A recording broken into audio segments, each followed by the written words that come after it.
Shalawam, shalawam. Shalawam, shalawam. We're going to get started momentarily. As soon as I find my lighter, man.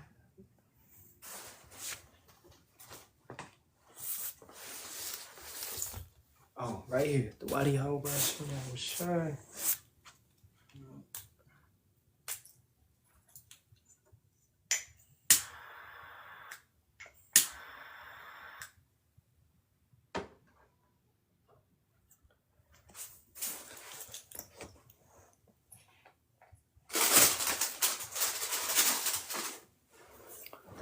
Alright, shalawam, shalawam. Okay, first and foremost, all praises be to Yahawah, Bahasham, Yahawashi, Bahasham, Kakadash. Double honors to the apostles, elders, and bishops of the great millstone that rule well and teach well in sincerity, taught us this truth. And shalawam to the Lord's hopeful elect, 144,000 men, as well as 1/3 men, women, and children, maintaining themselves, keeping the laws, commandments, and statutes to the best of their ability. It's your brother Yerami Kazak, back with hopefully another edifying lesson through the spirit and power of Yahawah, Bahasham, Yahawashi, Bahasham, Kakadash. All right. And bear with me, I'm not going to be too loud or anything. My voice is yelling on the corners. And just take it easy today. All right. Share the live out real quick. Hey, Shalawam, sister. Akhwat, Shalawam.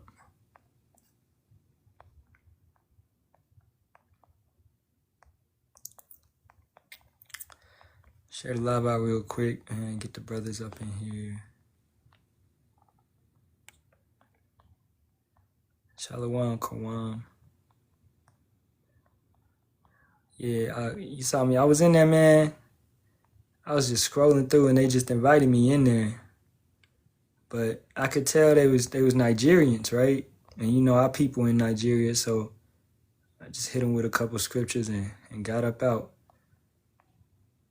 And it's to get better because we got to get used to being uncomfortable, man. You know, if we standing with this truth, we got this truth, right? We should not be scared of anybody or any situation, regardless. They will hear or forbear. Let's bring it out, right? Because it don't matter if they took it, if they, you know, bucked up or whatever. Hey, what I brought out was the correct doctrine, which is the correct understanding. You know, and I'm talking about a previous live that I was just in, and they was talking about was religion used as a shield, and most definitely it was, right? For evil people to hide behind it to do evil deeds. Okay, this is Ezekiel 2:5. And they, whether they will hear or whether they will forbear, for they are a rebellious house, yet shall know that there have been a prophet among them. Right? Keeping it going. And thou, son of man, be not afraid of them, neither be afraid of their words, though briars and thorns be with thee, and thou doest dwell among scorpions, be not afraid of their words, nor be dismayed at their looks, though they be a rebellious house. And thou shalt speak my words unto them, whether they will hear or whether they will forbear, for they are a most rebellious house. Right? They are most rebellious. But thou, son of man, hear what I say unto thee. Be not thou rebellious like that rebellious house. Open thy mouth and eat that I give thee. Right? So understanding that, we can go anywhere. You know, we got this word. We got this understanding. It don't matter who live I'm in. Now, depending on the way it go, right? Hey, they block me, they kick me, they drop me. Okay, whatever. Did I do the breakdown wrong? Did I offend the little ones? No. They just didn't want to accept it. Now, as you can see in that live, I was cordial, it was cool, calm, collect.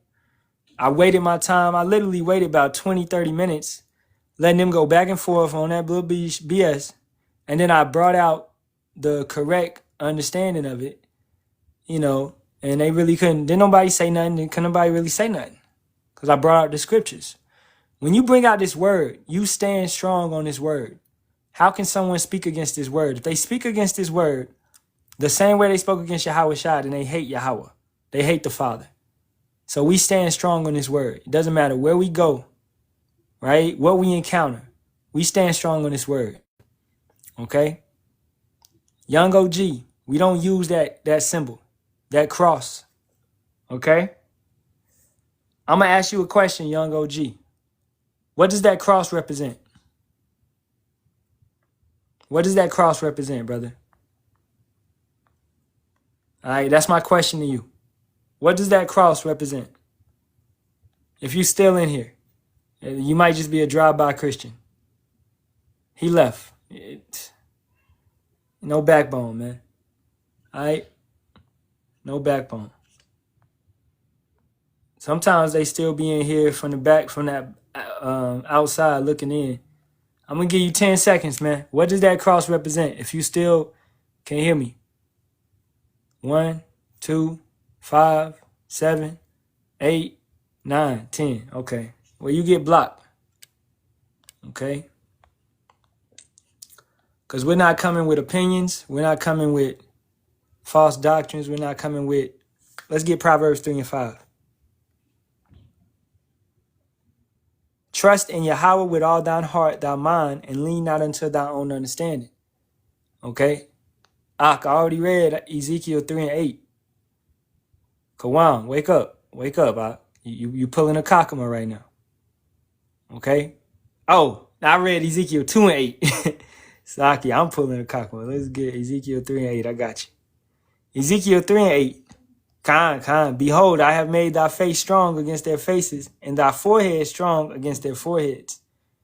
Yeah. And I wouldn't say all of those individuals was like that in that live, because what happened after the live, after I left? 2 individuals in that live followed me. Right? So what I said in the live, it like grasped onto them. It struck a chord in their spirit. And they was like, man, that brother said, he said something correct. So they followed me just based upon I spoke for 3 minutes. Just based upon the little 3 minutes that I said something. And that's why we go in these lives. Automatically, you might know it's bugged out live. Like you said, Kawam, you came in there automatically jumping on the host. I'm like, man, I ain't come here to do none of that. Right? Because I was just scrolling on TikTok and the individual invited me up. I was like, all right, whatever. I'll come up. Boom. I see that the host is a lesbian, a dyke, whatever you want to call it. Right? And I'm like, yeah, I'm going to be in here quick and I'm going to be out of here quick. But the goal was to win a soul or 2. And that's what happened. 2 people followed me. So hopefully they'll eventually come into one of my lives and get the truth, get the correct understanding. So that's us shining as a light amongst the Gentiles, meaning amongst our people. We shine as a light. So don't be so quick to, because you told me, you said they're not going to get it. Don't be so quick to say that. It was like maybe 12, 13, 15 people in there. Right? You don't know, because we not the Heavenly Father. We not Yahawashi. We don't know if the elect was in the midst or not. The elect can be in that crowd, right? Still in the world, doing bullshit. So we don't know that. We can't make that type of judgment just because of what's going on. This is Proverbs 12 and 19 coming from the brother Ariyah. The lip of truth shall be established forever, but a lying tongue is but for a moment. We know that the host is on bullshit or whatever. We know we can see that individuals is on bullshit, but are we on bullshit? No. Therefore, we stand hard and we stand strong wherever we go, because we not on bullshit. We coming hard. We coming correct. We coming with the correct doctrine. We gonna shine brighter than anybody else, man. All right? If they don't got that understanding, we are gonna shine brighter than them. Okay? Brother, you want what? Ecclesiasticus 4 and 28? I go get it. Ecclesiasticus 4 and 28. Strive for the truth unto death, and Yahawah shall fight for thee. That means, once again, I'm gonna probably name this lesson, get comfortable being uncomfortable. Because there's going to be times where we uncomfortable, especially in Jacob's trouble. We are going to be uncomfortable. Get comfortable being uncomfortable. But we are comforted through this truth. So even in an uncomfortable situation, you know, we uncomfortable right now. We living in Babylon. And it's all this BS going on around us. TS, LGBTQ, right? Pride Month, you know, ICE, CBP, Border Patrol, Alligator Alcatraz, roundups, raids, red list, blue list, right? All this type of stuff, uncomfortable activities that's meant to take us down, alphabet boys. But what, man, we still comfortable. So we are comfortable being uncomfortable because we have this truth. This is Luke 15:10 from the brother Kawam. Likewise, I say unto you, there is joy in the presence of the angels of power over one sinner that repenteth. Kind, and that was the goal. That was the point. To bring one individual, and I brought two, to follow me and maybe to latch on to the correct doctrine out of some folly.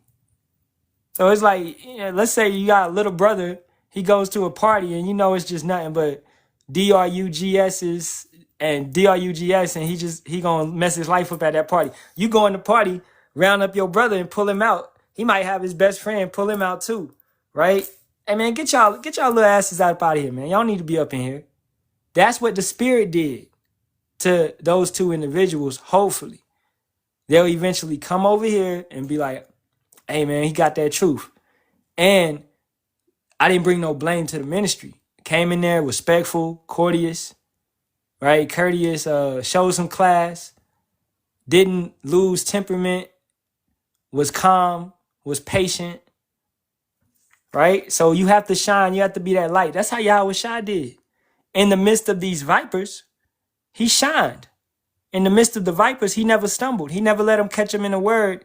He never let them fumble him or stumble him. And they tried to so many different type of ways, man. Yeah, Khan. Sitting, yeah, Khan. Exactly. Let's get that. James 1:19 from the brother Ariyah. This is James 1:19. Wherefore, my beloved brethren, let every man be swift to hear, slow to speak, slow to wrath. So, and that's what, not moving off emotions. Moving off emotions makes you effeminate. You can't move off emotions. So what? He cussing you out. So what? He's saying this about you. He's saying, is it true? No, it's not true. So what? He's saying this about the doctrine. He's saying this about Moses, this about Ezekiel, this about Samuel, etc., etc. Is it true? No, it's not true. Growing up, man, my grandma always told me, mama always told me, people gonna talk about you to the day you die. And guess what? That saying is very true. People are going to talk about me to the day I die. Right? To the day that we go up into a chariot, Yahawah. It's very true. I can't stop it. So what? Do I supposed to let it offend me? No. They gonna do the shit regardless. The best thing for you to do is make sure what they saying, not for it to be true. Okay? Or if they don't understand, like, oh, that's Yeremiah, that's Jeremiah. He got multiple wives. He cheat on his wife. They don't understand. Right? Things of that nature. So it doesn't matter what folks say. When folks is living of the world, we lived according to a higher standard, according to a royal bloodline, a royal way of living, a priesthood, a kingdom, a dominion, right? So all that matters is what the scripture says. Keep that in mind, you know, at the end of the day. And Salakia, let me sip some water, man.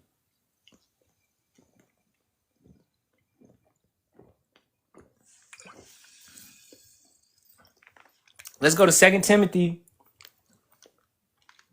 4, 4th chapter, starting at the top. All right. Okay, first we'll deal with you, Shauna. Your name is Shauna. All right. Sister, first and foremost, We're going to do this in order. Are you married or are you single? That'll be my first question to you. Since you have a question, we have to do this in order according to the scriptures. So are you married or are you single? Okay, you single? All right. According to 1 Corinthians, the 14th chapter, 34 and 35. So if you was married, I would have to ask you to go get your husband, right? Now, you said if all of Jacob's sons was black, how y'all got all these people being in the 12 tribes? Okay, so understanding this. Nobody is black, sister, first and foremost. None of us are black. You're not even black yourself. All right? Let me get something that's black, actually. Right? Okay, calm down. Don't tell me how to teach. First and foremost, sister. All right. Just calm down. You being a little hasty. You being a little too fast. I'm going to break it down for you. Okay? Darker tone. Everybody's a different shade of brown. This is black. This is brown. Okay? At the end of the day, y'all forever, I'll deal with you next after I deal with her. Okay? Now, to the sister, what was Joseph's wife? Right? That would be my question to you. What was Joseph's wife? What nation was she of?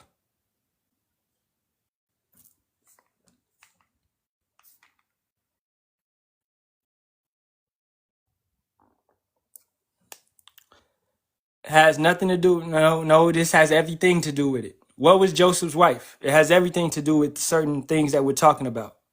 All right? You have to know the scriptures. Okay? You coming in a mindset of where you already have a predetermined answer, but you're asking a question, but you already have a predetermined answer to the question. So do you really want me to teach you the truth of the matter, or do you already have a predetermined answer in your mind? Okay? How does being brown got to do with wives? I don't think you actually want to learn, sister, because you got, like I said, you got a presumptuous thought in your mind. You have a presumptuous sin in your mind already towards the question that you're asking. Be sincere about the situation. Okay? Now I'll answer the question for you. Joseph's wife was Egyptian. All right? So that's going to change the aspect of how they're going to look. Now, Joseph's seeds on this is Ephraim and Manasseh. Now, understanding this, over time, what happened? What did we do? Over time, we mixed, knowing that it's no such thing as a mixed seed, okay? But we mixed for the tone of our people would change. It wouldn't always be a consistent color of black, or so-called black as you call it. All right? Hold up, man. To the individual Yahs forever, I just told you. I'm going to handle you next. I'm going to mute you until afterwards. Okay? I literally told you. I'm answering your question. Are you listening? Okay? I'm not going to do this like going back and forth with you. When I talk to you, I'm speaking as if you're right in front of me. All right? So I'm answering your question. Allow me some time to answer your question. Now, over time period, you would have a certain amount of mixing. Our men would mix in. They would take women that were lighter. They would take concubines. They would take women of different nations. So therefore, their seed would come out looking different. All right? If we would marry Moabites, Ammonites, hey, Jake would have slanted eyes, right? Their features would change. Okay, I don't know nothing. Okay, what's Shalawam then? I don't know why you're asking me a question if I don't know anything. That kind of makes you stupid. If I don't know anything, why are you talking to me? Right? You are a high-minded black bitch. That's what you are. Get the fuck off my live. I'm not doing this, man. You women, bro, you women have issues. You come in here asking me a question and you got a predetermined thought in your mind already. You didn't come in here wanting to learn. All right? Now, I'm going to finish breaking it down. for brothers and sisters that actually want to learn. Because that sister was not sincere. Now, it would be mixing, like I was saying. What was Ruth? Let's go to Ruth. Let's go to Ruth, the 4th chapter, right?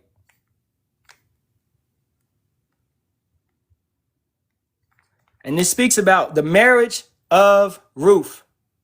Okay, now what was Ruth? Let's go look at it right here. Downward, right here. Moreover, Ruth the Moabitess. Let's get what that means. Moabite, from father, what father? And citizen of Moab, and inhabitant of the land of Moab.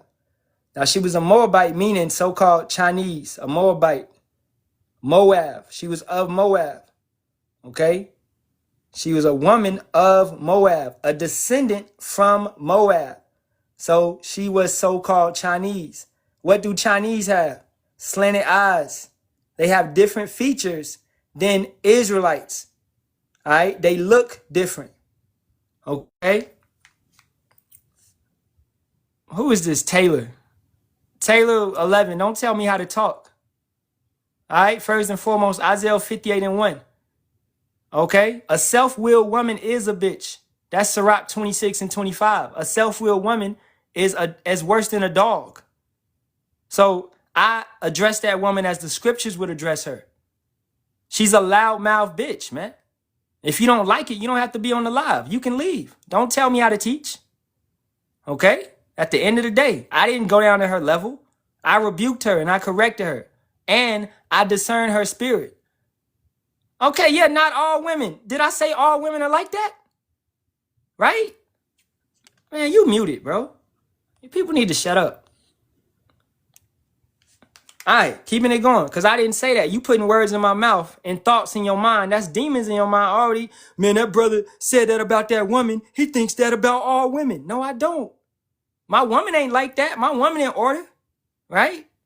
Come on, man. Back to it. So Ruth was a woman of Moab. And matter of fact, man, I got to get... All right, Salaki, I'll be right back.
All right, Salaki, I'm back.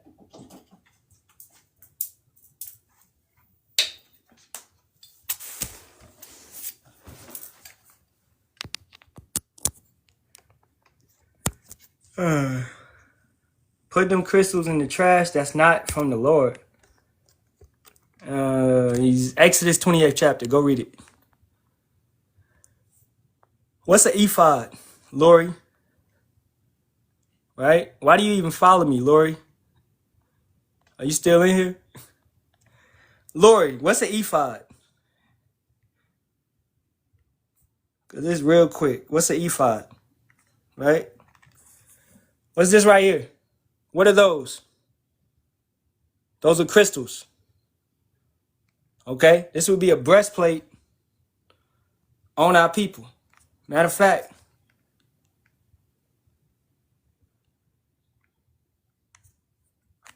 right here. You said the crystals are not of the Bible, right? That's not for the Lord coming from a witch in my past and Jesus saved me. You still a witch. You under Jesus, you still a witch. Okay? What are these? These are crystals. All right? At the end of the day, do you have any understanding? These are crystals. Okay? So, once again, you didn't open the Bible. Okay? You didn't open the Bible at all. You just automatically said crystals are witchcraft. You never opened the Bible. The Bible refers to crystals many times. All right? Yah's forever, yes. We do God's feast. We do the chosen days. We keep the Shabbat. All right? But still jumping on, we're gonna finish that up real quick. This is Exodus 28 and 15. Yah's forever. Have some order, bro. Wait. And thou shalt make the breastplate of judgment with cunning work after the work of the ephod. Thou shalt make it of gold, of blue, and of purple, and of scarlet, and of the twine linen shalt thou make it. 4 square it shall be, being doubled. A span shall be the length thereof, and a span shall be the breadth thereof. Lori Zepeda, you're basically saying that, okay, you saying like the Most High didn't make this. This is an amethyst. You saying he didn't make this.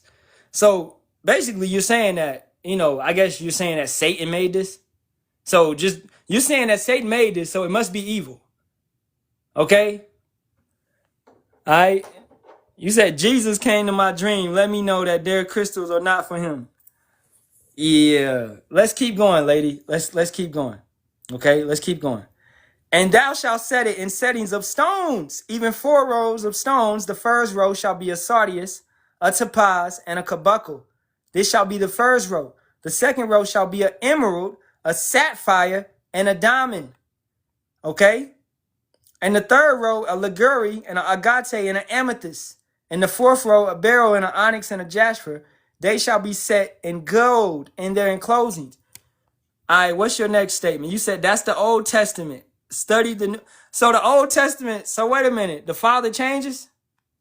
Right? You on your way out of here. This is Malachi 3 and 6. For I am Yahawah, I change not, therefore ye sons of Jacob are not consumed.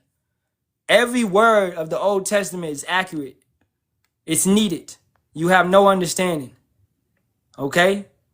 The tabernacle, I know all that, but so what? Old Testament, so what? You getting mad over me. I'm not mad over you. Guess what, though? My finger getting itchy.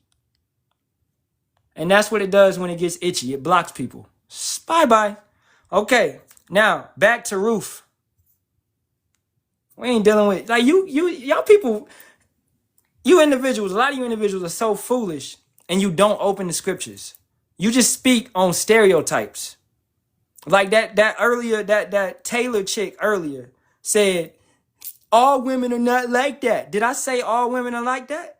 I didn't say that, right? Just because I call one woman a bitch doesn't mean I think that every woman is a bitch. Some women are in order. Some women have understanding. Some women actually have wisdom, right? Okay? This girl saying she used to be a witch, but Jesus brought her up out of that. Okay, you went from one demon to another demon. You still a witch. At the end of the day, you are still a witch. Now, this is Ruth. Let's go down here. Verse 9. And Boaz said unto the elders and to all the people, you are witnesses this day that I have brought all that was Amalek's and all that was Chilon's and Mahlon's of the hand of Naomi. Moreover, Ruth the Moabitess, the wife of Mahlon, have I purchased to be my wife. She's a possession. He purchased her to raise up the name of the dead, to keep the kinsman redeemer upon his inheritance, that the name of the dead be not cut off from among his brethren and from the gate of his people. Ye are witnesses this day. And all the people that were in the gate and the elders said, we are witnesses. I had a certain individual try to tell me the other day that Boaz broke the law. Well, why the elders didn't rebuke him or condemn him? Why was they there and they were witnesses of this and they didn't say anything? You individuals do not read the stories. You don't open your Bible. Your Bible sits on the shelf and it has a lot of dust on it. Okay? Yahawah, make the woman that is coming to thine house like Rachel and like Leah, which two did build the house of Israel, and do thou worthily in Ephratah, and be famous in Bethlehem. And let thy house be like the house of Pharez, whom Tamar bare unto Judah, of the seed which Yahawah shall give thee of this young woman. All right, so Boaz went into Ruth. he took Ruth, he went into her, and that is marriage. And she was his wife. And when he went in unto her, Yahawah gave her conception, and she bare a son. Right? Now, Ruth, as I said, this is the point being, she was of a different nation. She was also dark-skinned. She was also brown. Moabites would have been dark-skinned back then, right? With different features, most definitely, due to the ancestral origin of them. Lot going into his daughters because they believed that the world to be over with after the destruction of Sodom and Gomorrah and of the other cities that was around it, right? So Lot went into his daughters because his daughters got him very drunk, extremely drunk, okay? Understanding that. Now, their features would be different because of incest. So their eyes would be slanted. They're shorter than the rest of humanity. Trust me, when I was in Japan, all them Ammonites were very short. I used to get on the train. I could see everywhere, and it'd just be little Japanese people everywhere. Okay? They have different features, right? So that's due to the incest of how they were created. All right? Now, those are two nations, Ammonites and Moabites. Ruth was a Moabite. She was known as Ruth the Moabitess. Different features. This would change the characteristics, the moral, the makeup of our people over time. So furthermore, what if our people took concubines, such as Edomite concubines, a YT person, and they went into that Edomite concubine? Therefore, going back to Shana, was that her name? Shana, some ghetto ass name. All right. Basically, and it's Salaki, if anybody's offended by that, okay, so I'm sorry. Okay, I'm sorry. But going back to Shana, right? All the tribes are not gonna be Wesley Snipes black. They're not gonna all be Wesley Snipes black, lady. Dang, man. Right? Ephraim is known as a cake, not turned. Right? Let's get that. This is Hosea 7 and 8. Ephraim, he has mixed himself among the people. Ephraim is a cake not turned. Many different shades of brown. And that applies to all the northern kingdom, such as Native Americans, Latinos, all right, Issachar, Mexicans, right? Asher, Naphtali, Reuben, Gad, Manasseh, Ephraim, Zebulun, and Simeon. They all look different. They're extremely different in their ways. You can have a Native American of tribe of Gad. They may look like a white man, right? Or he may be black, dark as a so-called Negro. And you may think that he's of the tribe of Judah, but the whole time he's tribe of Gad. So it's many different complexions. Let's get some more to bring in that point. This is Hosea 1 and 10. Shana, this is what Shana could not understand. Yet the number of the children of Israel shall be as the sand of the sea. Everybody's not going to be Wesley Snipes black, which cannot be measured nor numbered. And it shall come to pass that in the place where it was said unto them, ye are not my people, there it should be said unto them, ye are the sons of the living power. We are going to look extremely different. Khan, that's the spirit, Ak. You already know where I'm going. And you should know where I'm going, right? Jeremiah 12 and 9. My heritage is unto me as a speckled bird. The birds round about are against her. Come ye, assemble all the beasts of the field, come to devour. You have Israelites that are mingled in many different other nations. Let's go to Revelation 7 and 9. And it reads, after this I beheld, and lo, a great multitude which no man could number, of all nations and kindreds and people and tongues stood before the throne and before the Lamb, Yahawashi, clothed with white robes and palms in their hand. What is that signifying? Purity, correction, purity, right? Once again, clean, right? Clean individuals. These are Israelites. These are not heathen nations, okay? because this is after the 144,000 is being announced. This is the great multitude from all nations. These are Israelites speaking many different tongues, kindreds, people, the same way it happened in Acts, the 2nd chapter. Hey, look at the brother. Acts 2 and 5. Let's get that, man. And that's the spirit. We flowing, right? And there were dwelling at Jerusalem Jews, devout men out of every nation under heaven. Okay? So it's letting you know these are Jews, devout men out of every nation under heaven. If you know the history, then you can begin to understand the mystery that we were scattered. Just because Nehemiah and Ezra came back to Jerusalem, does that mean every single Israelite came back to Jerusalem? No. What if I got scattered into Spain? 2 generations, etc. I got land in Spain. I'm set up in Spain. I might want to stay in Spain. I'll go to Jerusalem for the feast days. Yeah, I'll travel down to Jerusalem. But hey, I got a house up here. I got land. I got family. I done settled down in Spain. Right? I'm gonna do my thing over here. Right? So you had Israelites that were scattered, that were set up in different lands, that established themselves in different lands. Okay? So everybody didn't come back when Nehemiah and Ezra came back. And even in that time period when Nehemiah and Ezra came back, what were Israelites doing? They were taking strange wives. Okay? They were allowing their kids to be raised up by Moabites, Ammonites, Ishmaelites, etc., and learning false gods, learning false narratives. And they got cussed out by Nehemiah for that. They got their ass whooped for that. Right? But that's showing you that they were intermingling, going back to Shana, letting you know that all these tribes are not going to be Wesley Snipes black. And when I asked you, I said, what was Joseph's wives? You said, it don't matter what Joseph's wives. Yes, it does.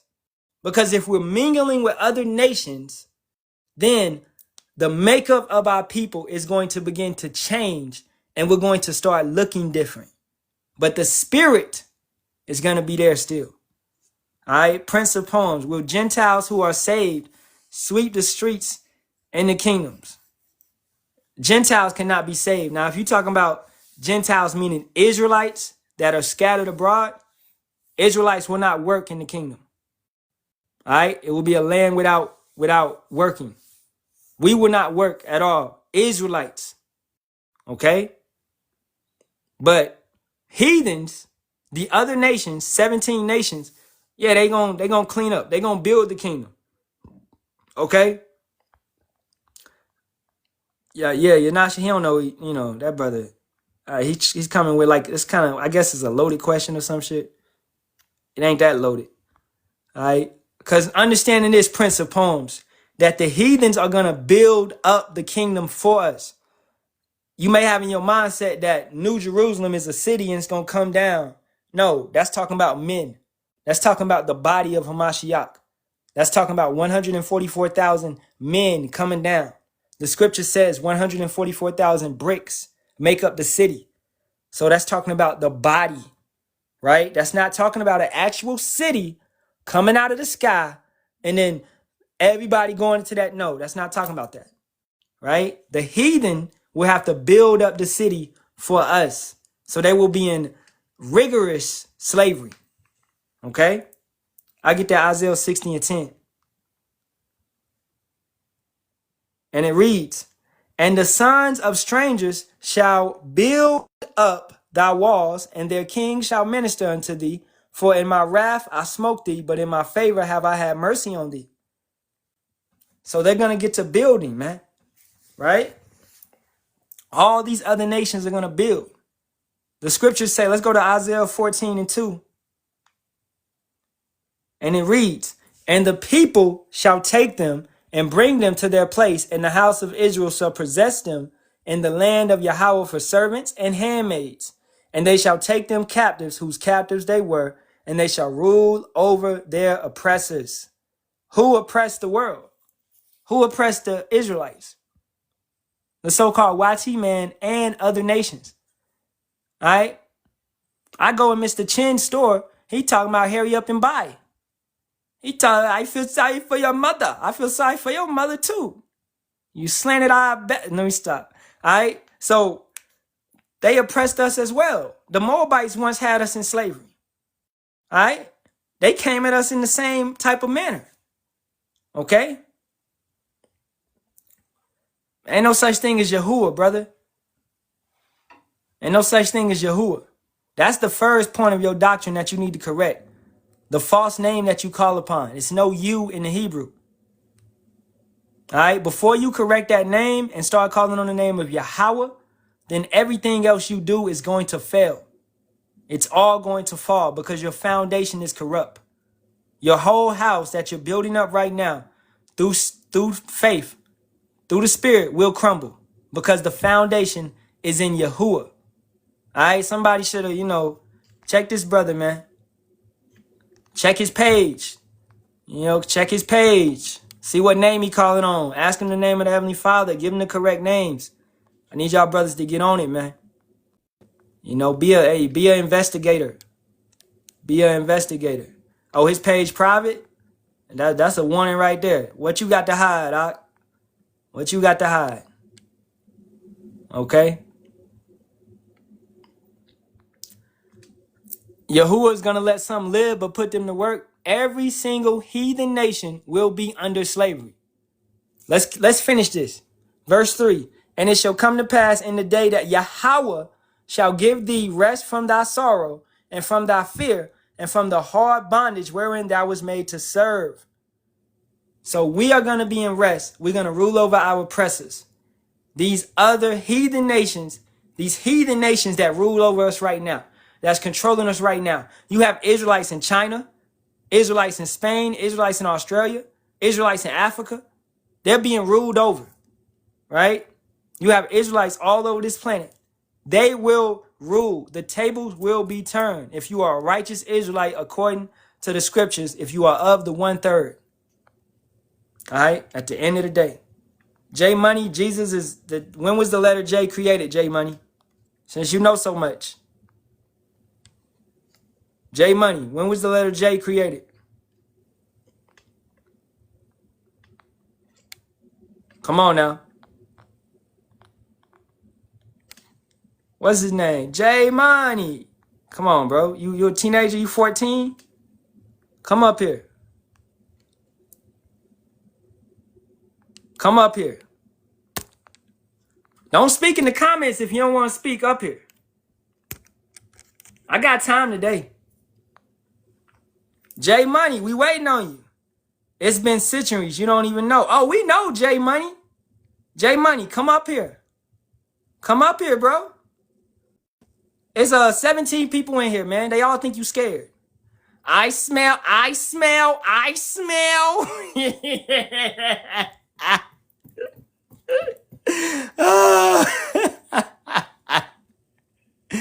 He said, nah, I'm at work. You at work? Well, you better get off TikTok, boy. They're going to fire your ass. You better get off TikTok, J Money. Come on, man. I'm going to tell you, though. I'm going to help you. Since you at work, I'll take that lame-ass excuse. I'm going to help you. I'm going to help you, J Money. Right? Just pay attention. Don't come in here acting like you know something. Actually humble down and listen. When was the letter J created? The letter J was not invented in a single moment, but rather evolved from the letter I. Its former distinction from I as a separate consonant sound is credited to Gian Giorgio Tresinio, an Italian grammarian, in 1524.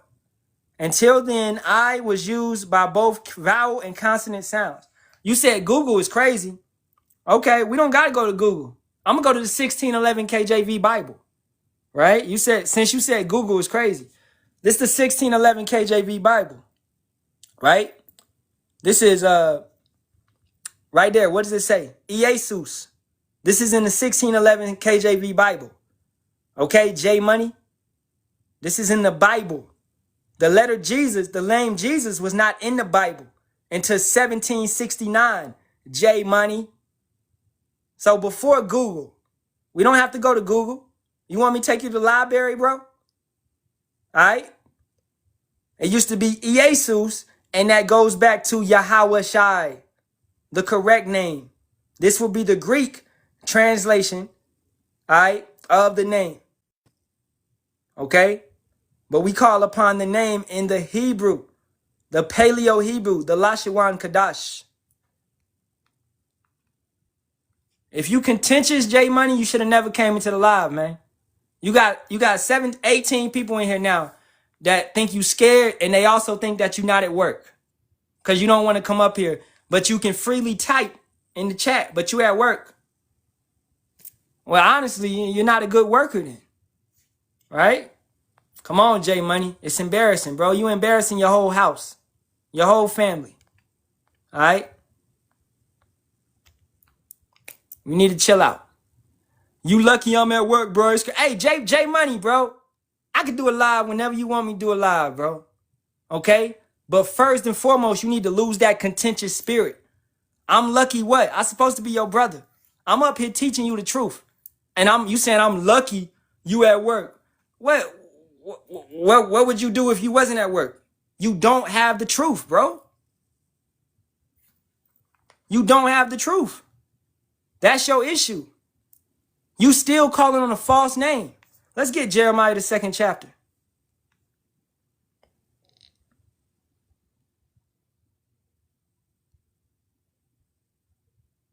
This is Jeremiah 2:28. But where are thy gods that thou hast made thee? Let them arise if they can save thee in the time of thy trouble. For according to the number of thy cities are thy powers, O Judah. You calling on a false power, brother.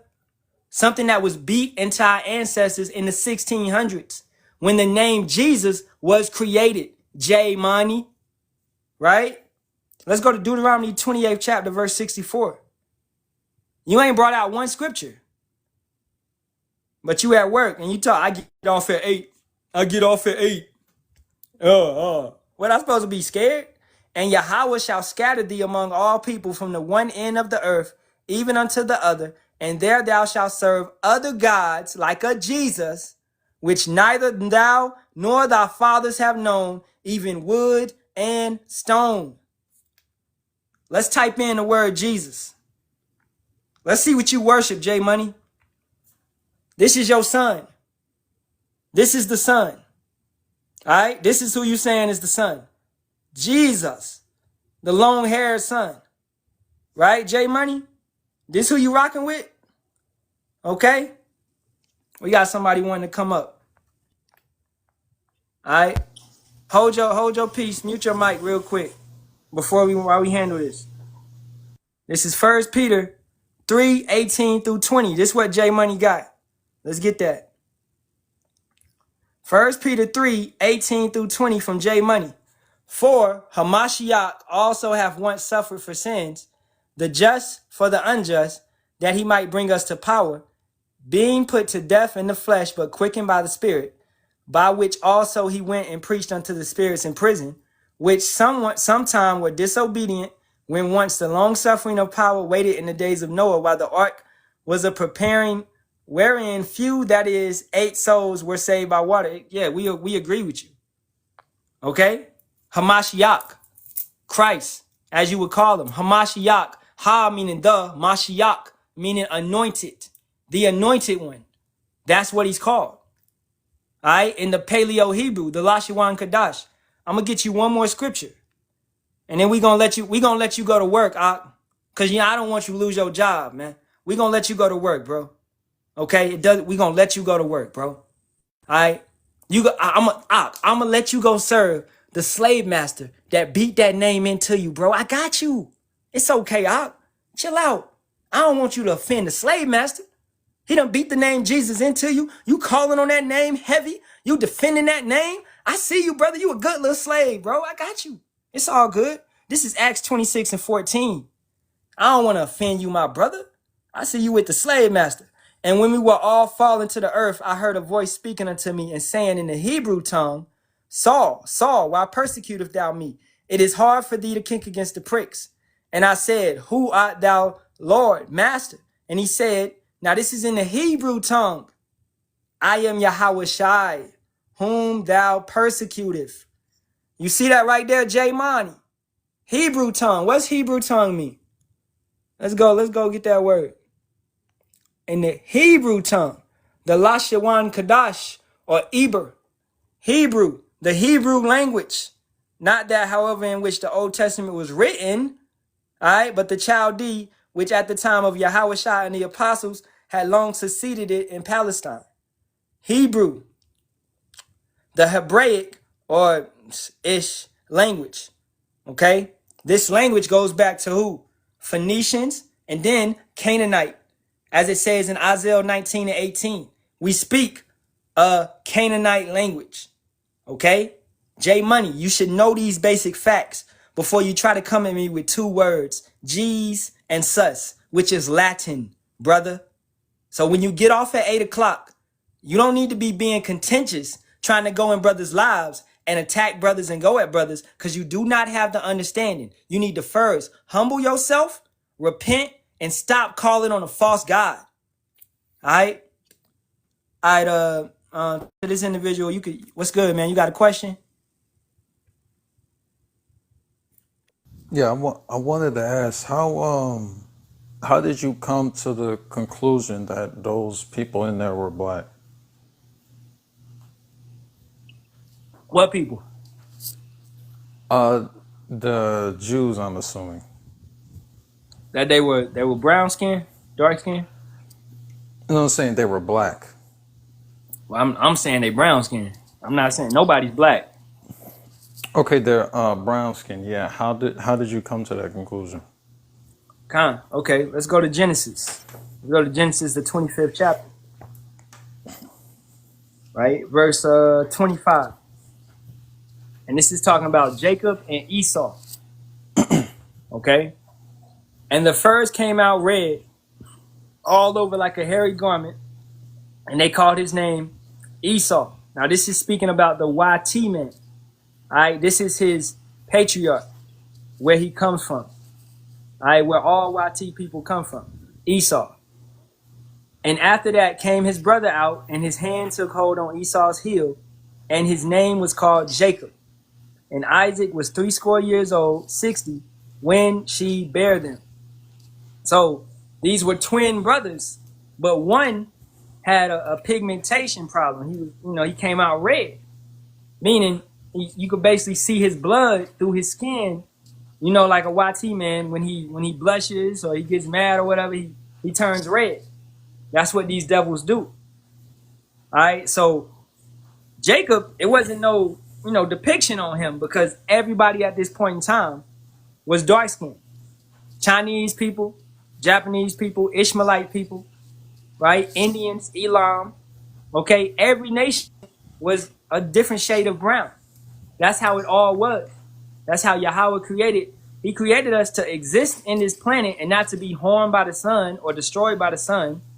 Okay, so Esau, also going back to Cain, that mark was placed on him was his melanin being took away, right? So that same curse was placed on Esau, because this is, if you can understand, if you got ears to hear, that's the same soul coming back in regeneration, right? So it didn't need to be no depiction or determination on Jacob, because Jacob was already brown skinned. Now, jumping from that, Jacob would have, as you can see, 12 sons up here, because Jacob's name would be changed to Israel, right? And in the Hebrew, that's Yasharahla. That means prince of the power, right? So we are sons of God, princes of the power. And so we would be known as the sons of God, the 12 Israelites, the 12 tribes, right? Now, they will all be, they're not all dark skinned, okay? Because over time, as I explained earlier to this female that came in here, I explained over time, we what? Let's say, what's your nationality, brother? American. Now, like, what's your, nobody's American, like nobody, okay? Before they were called American, where did they come from? They came from Britain, they came from France, they came from Portugal, and they came from, Spain. All right. So like, where do your people come from? America, like, America, the South, Texas. Yeah, but like, do you know where your grandfather, your great grandfather, your great great grandfather come from? They came from Texas. They weren't born and nobody originated over here. That's what I'm talking about. Well, you was asking about nationality, right? Isn't that where you're Okay, your at right now? ethnicity then. Your ethnicity. Oh, be Black American. Okay, we'll take that. All right. So most likely you of the tribe of Judah, Benjamin, or Levi. So most likely your people was transported over here from West Africa, right? Because that's where we were Mm, before we came to America. You understand what I'm saying? mm, Okay, so you know that would have been the right answer to that.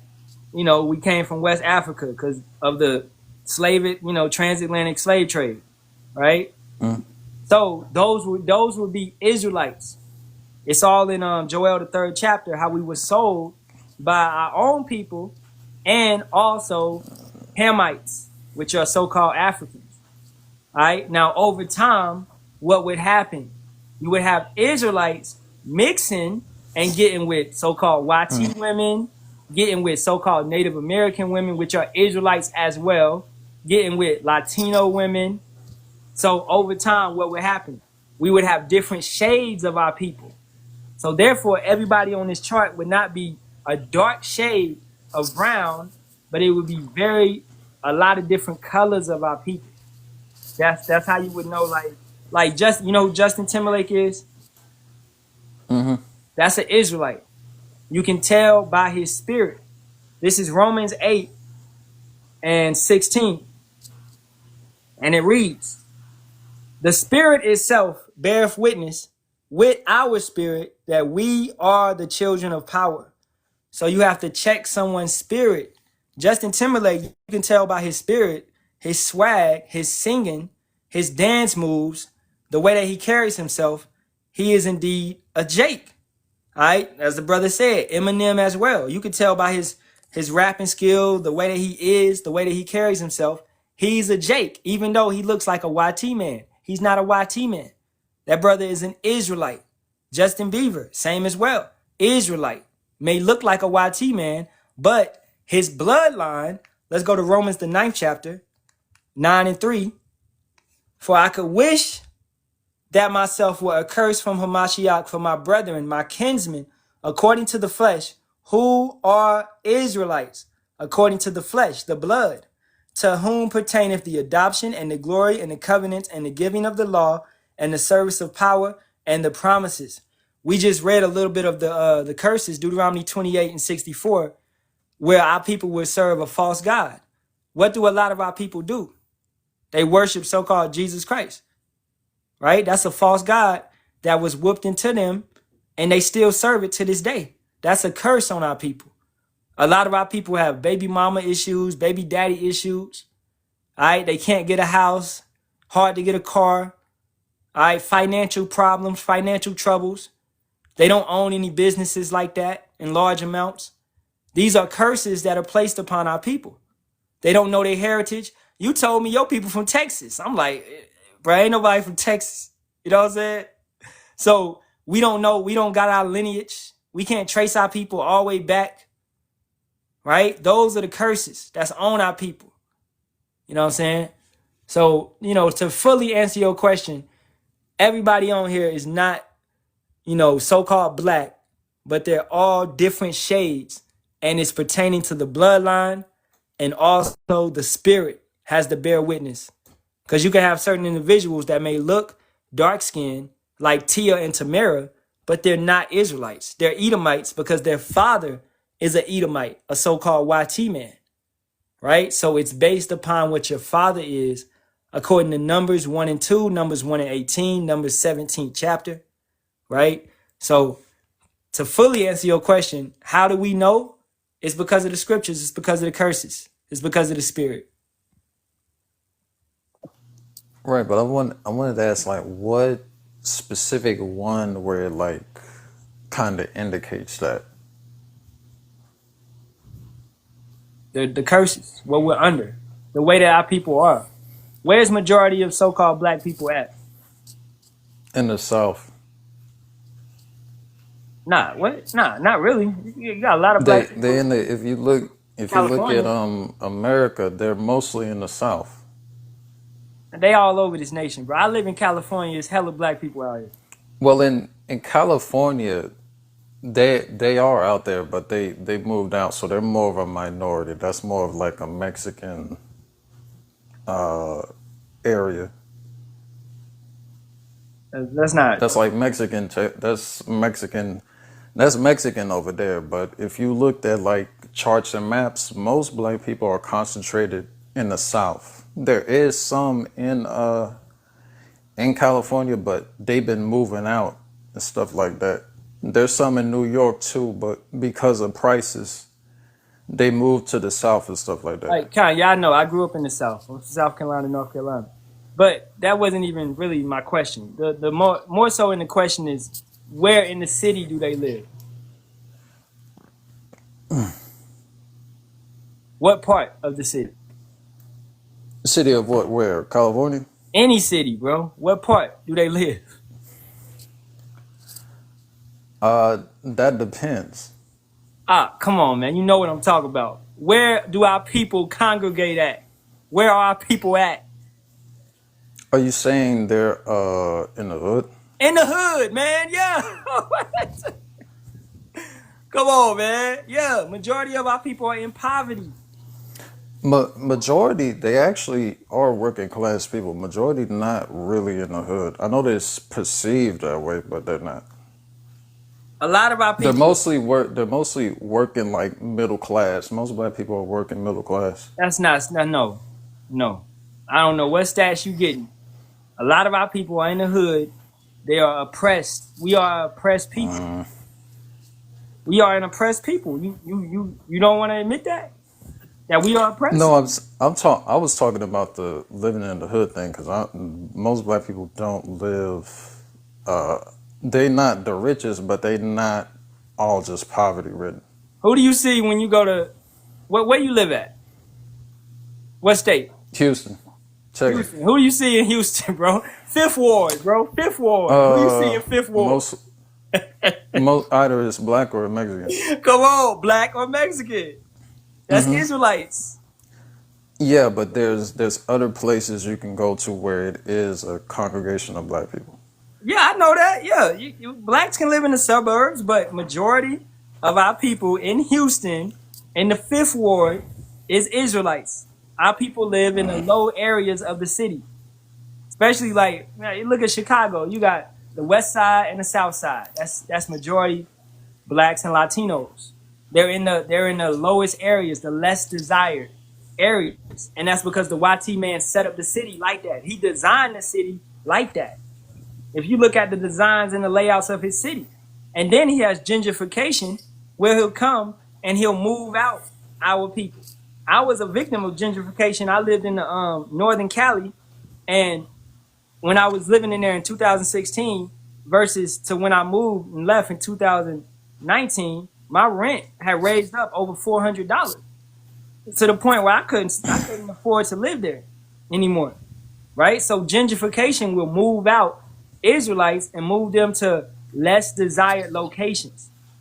This is what's going on with our people, and that's the curses.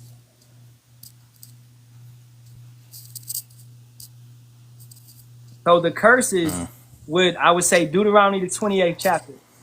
If you want an exact chapter on how to tell, who our people are, Deuteronomy the 28th chapter, because our people deal with what? A lot of, we don't own any corporations. Don't know Jake. Don't know so-called black person, Latino, Native American own Google, Amazon, right? We're not owning these companies in large amounts. Actually, I would say that the Mexicans are passing up black people. Yeah, most definitely. But they're Israelites as well. They're still oppressed. You see what's going on with ICE? Yeah, they may be taking out the illegal Mexicans, but legal as well. Yeah, they taking out illegal and some legal, but majority of them have so many kids more than black and white people that that's not really gonna affect them that much.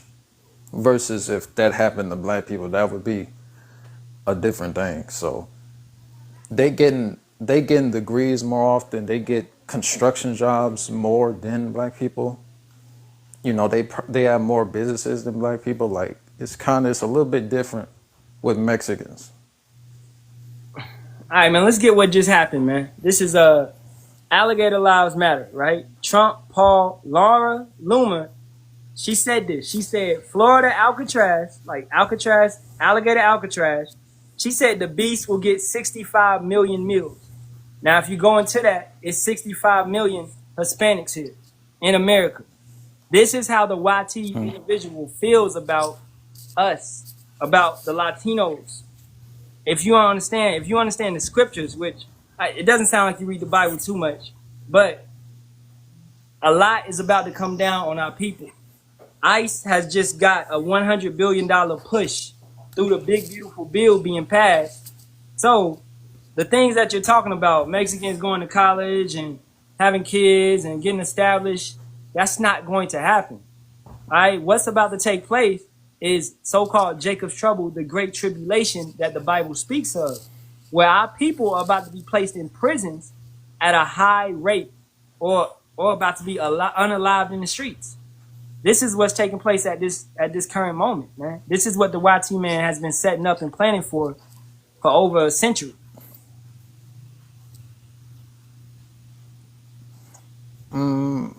I don't know because I think that them Latinos, to be honest, they kind of doing that like the white people. Like they be excluding black people from different places and even jobs. Even certain jobs, if you're not speaking bilingual, they won't hire you.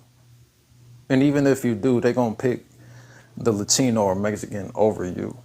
It happens in places like California and Florida. Yeah, I know. Just and seeing that dark-skinned black woman. That's also she went occurred. to some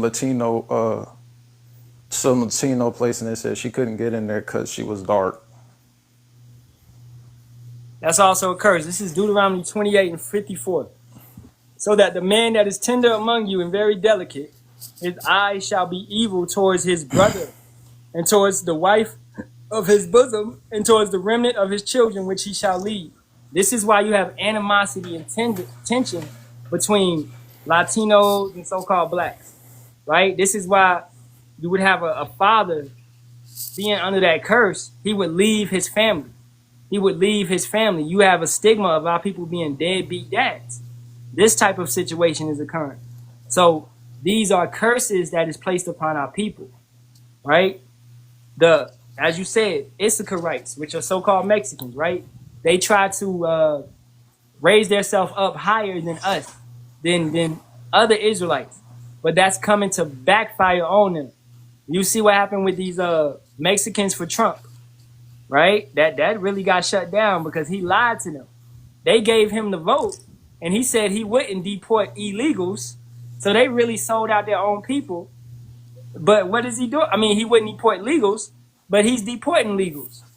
He doesn't care. He's coming at everybody. He lied. That's how Esau, the so-called YT man, is. So anybody that sells out his brother or sister, understanding spiritually, they're going to be judged. It's going to come down on them as well. So going back to the point of you saying, like, America is a rest for these people, that's not going to continue. They can believe that they have a rest here, but suddenly it shall come down and be destroyed. I'll have to see that, to be honest, because the way About they're to see moving, it. I just don't believe that. Yeah, you about to see it. You about to see it, man. Okay, just hey, and you know, when it comes down, you know, we're gonna give you these names, Yahawah and Yahawashi. Those are the correct names. I would encourage you to read the Bible. You being a so-called Black American, which most likely you are the Southern Kingdom tribe of Judah or Benjamin or Levi. Most likely you're an Israelite. You know, I would encourage you to read the Bible and really study it. And maybe the Spirit will bring you back over here to get some information and try to learn, because it's about to change very quick in America, right? It's about to be like purge type activities in America very soon. All right, so you got any more questions before I drop you down? No, sir. All right, come, man. Thank you for coming up here being respectful, man. I'm gonna say Shalawam to you. I'm gonna drop you down. All right. All right. To this dude, user 11223344, whatever, dude. You said goofy Hamites. All right, so show me that in genealogy, right? How am I a Hamite through genealogy? Okay. Noah had 3 sons, right? Ham, Sham, and Japheth. Okay. We come from Israelites, Jacob going back to what? Isaac and Abraham, going back up to Terah, going back up, right? To who? To Heber, right? Then going all the way back to Sham. So therefore we would be Shemitic. We would not be Hamitic. Ham had 3 sons, Phut, Canaan, Mizraim, and Cush. Okay? So we're not Cushites. We're not Egyptians, Mizraim. Okay? We're not Phut, and we're not Canaanites. All right? We are Israelites coming through the lineage of Sham. We are Shemitic, a Shemitic people, not Hamitic. So you're goofy. You calling us goofy. You don't even understand basic genealogy, man. And we're going to get you up out of here with that. All right? And that's just for edification for anybody in the comment board that didn't understand that. All right, so hey, brothers and sisters, I'm going to begin to wrap it up, man. Okay. If any brother or sister want to come up, you can come up. If anybody got any questions, you can ask questions. All right. YM, you said any thoughts on the oven of Aknai story? I've never heard that story. So I can't speak on nothing that I don't know anything about. So I hold my tongue. Any more questions before we wrap it up? And everybody in here, man, follow the brother Ariyah 144 hopeful so he could get his live access back. Who's this individual? Jax Key Leone. He said, turn to Jesus Christ, Aman. That's a false name. We done broke it down many times. All right. Are you still in here? Nope. All right. Drive by Israelite. Okay, the doctor. You said, where is Dan? So Dan was engulfed into all the tribes. Now let's go into 2nd Esdras, the 13th chapter.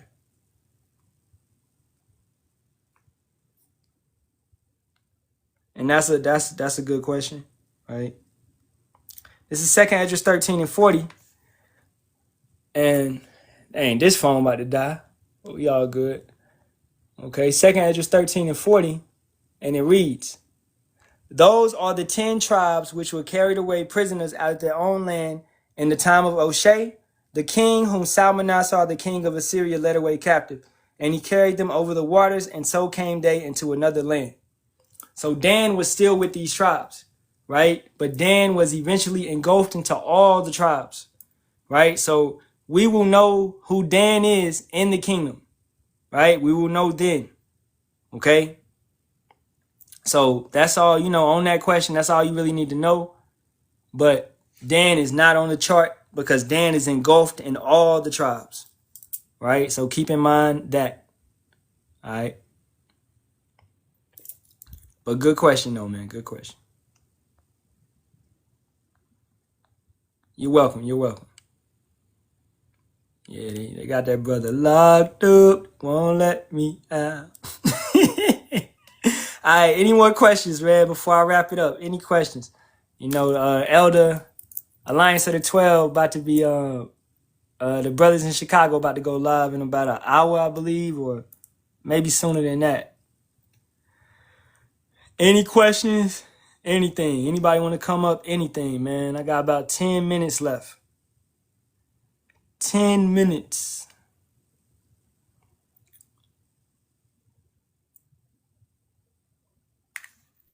All right. I don't see nothing. Going once, going twice. Hey, Shalawam to the brother Darga Bar. Shalawam, I saw you up in here. Beautiful lesson, man, that you did the other day on YouTube. You know, I caught most of it. It's a beautiful lesson. Beautiful lesson. All right. And I encourage brothers, man, to, you know, if brothers got YouTube pages, man, follow brothers on the YouTube.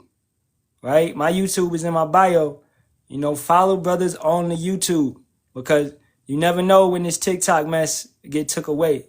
So have that contact on the YouTube as well. Right? And you, hey, if you're a teacher, you should have a YouTube page as well. All right? Don't just be no TikTok Israelite, no clapper, no rumble Israelite. Have a YouTube page as well. You know, if you ain't get locked up like Aria on the YouTube, if you ain't get kicked off of YouTube, right? Have a YouTube page as well. You know, because you know we be doing lessons on YouTube as well. All right, bring up the brother Tasai real quick. Shalawam, Shalawam. Shalawam, Bahasham, Yasharahla. Yahawashi, Bahasham, Kakadash, man, Brakatham. I had a quick question on it matters to the spirit and doing the street preaching. So my question to you would be, at what point in you know learning the truth about who our people are and what we should be doing for the Most High, did you actually had a courage and the fortitude and the information, the knowledge and wisdom to go out and begin street preaching? Like what point did you go out and start doing that? Like time frame. Yeah, I got you. Is the brother Kawam in here? That brother, hey Kawam. So, man, me and Kawam go back because we go back to my reckless days on Facebook, just cussing people out, man. I'm talking about rough lessons, no patience, barely any understanding, just knowing that I'm an Israelite and just cussing people out. So yeah, like me and Kawam go back to that. And I'm glad I didn't go out on the streets back then because I was not ready.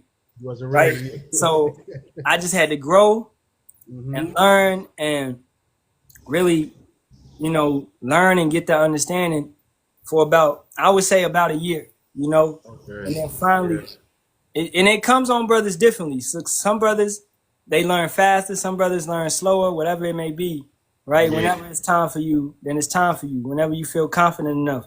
But I would say, you know, most definitely have your YouTube ministry going, your TikTok ministry going, do some lives on here, deal with individuals, deal with a couple scoffers, you know, mockers here and there, because that's how it's gonna be. So you gotta build up your sword, you gotta build up your spiritual, you know, that comfortability of it.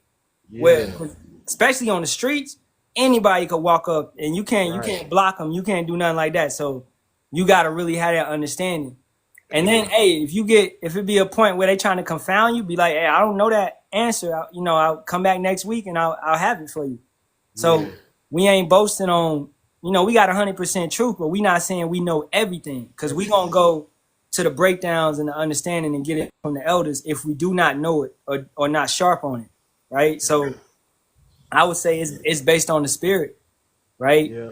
You gotta get those understandings, you know. And that's what I'm kind of struggling with, like putting together like all the precepts. So I might just need to sit down and just write down precepts for each topic and just study it to where I can kind of commit it to memory. You know, I've been working on that, you know, like learning where to go in certain scenarios, you know, in certain conversations. So I'm practicing when the brothers go live, whether here or on YouTube, and I try to post the relevant precepts, according to the spirit. So, before I post anything, I make sure it's in line with what's being presented. So, I'm working on that, and I'm just the memorization and being able to just, you know, pull out the sword because I see you, man. You be on it, and I'll be like, all right, I love that. You know what I mean? Like, brother, he's sharp. He got it. He got the spirit of truth on him. And you know exactly where to go, and being able to navigate that so fluently is what I aspire to do. So I just want to say to Wada for the lessons that you and brothers like yourself put up for our edification because it truly does help. We don't always get a chance to say it, but yeah, I appreciate it, bro. And hey, Halalyam la Yahawah Bahasham Yahawashi. The way, the way to also grow is teaching with other brothers. Always, man. Every time I'm teaching with, I miss the brother Abaniah, his camp situation. He can't come on TikTok anymore, but every time I'm teaching with the brother Abaniah, I learn something, right? I grow.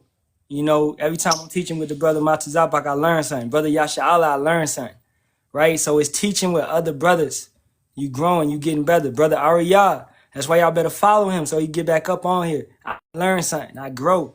So Hey, Con. iron sharpens iron, right? Because Yeah. that's the spirit, man. When you flowing with another brother, then Hmm.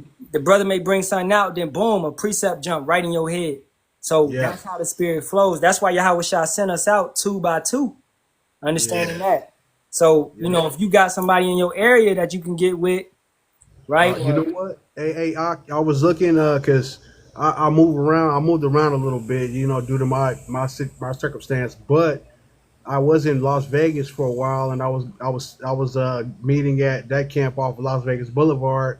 But then the plantation they changed my schedule. I think they knew what I was doing because being on the main highway, like people pass by all the time, and I'm pretty sure I had some coworkers that seen me out there, and they was like, "Well, we need to switch because he out there on Saturdays, with them guys." So they changed my schedule, and then they ultimately ended up getting rid of me or whatever because it's yeah, how it goes, man. yeah, But yeah. I know. I just lost my shit because bro, no. I'm good though. I'm good. Yeah, man. Hey, I'm I'm good. sorry to hear that. Nah, I'm Truly, I'm because I know good. how it Trust is. me, I'm good. Yeah, man. But that's how the devil operate. When they see you doing the truth, because they got capability to follow our social media. They be spying on us low key, creating dummy accounts and all that, Yeah, and trying to kind. follow brothers. And they doing anything they can to try to oppress us. And now I moved back to California for a little bit. And so I was like just at home studying and looking at videos, watching videos. And now my family moved back south. This is where I was born originally, but I'm back here in Indian Territory, Arkansas. So I'm in the city of Little Rock, and I know that there was an elder that was out here. I looked for his YouTube channel.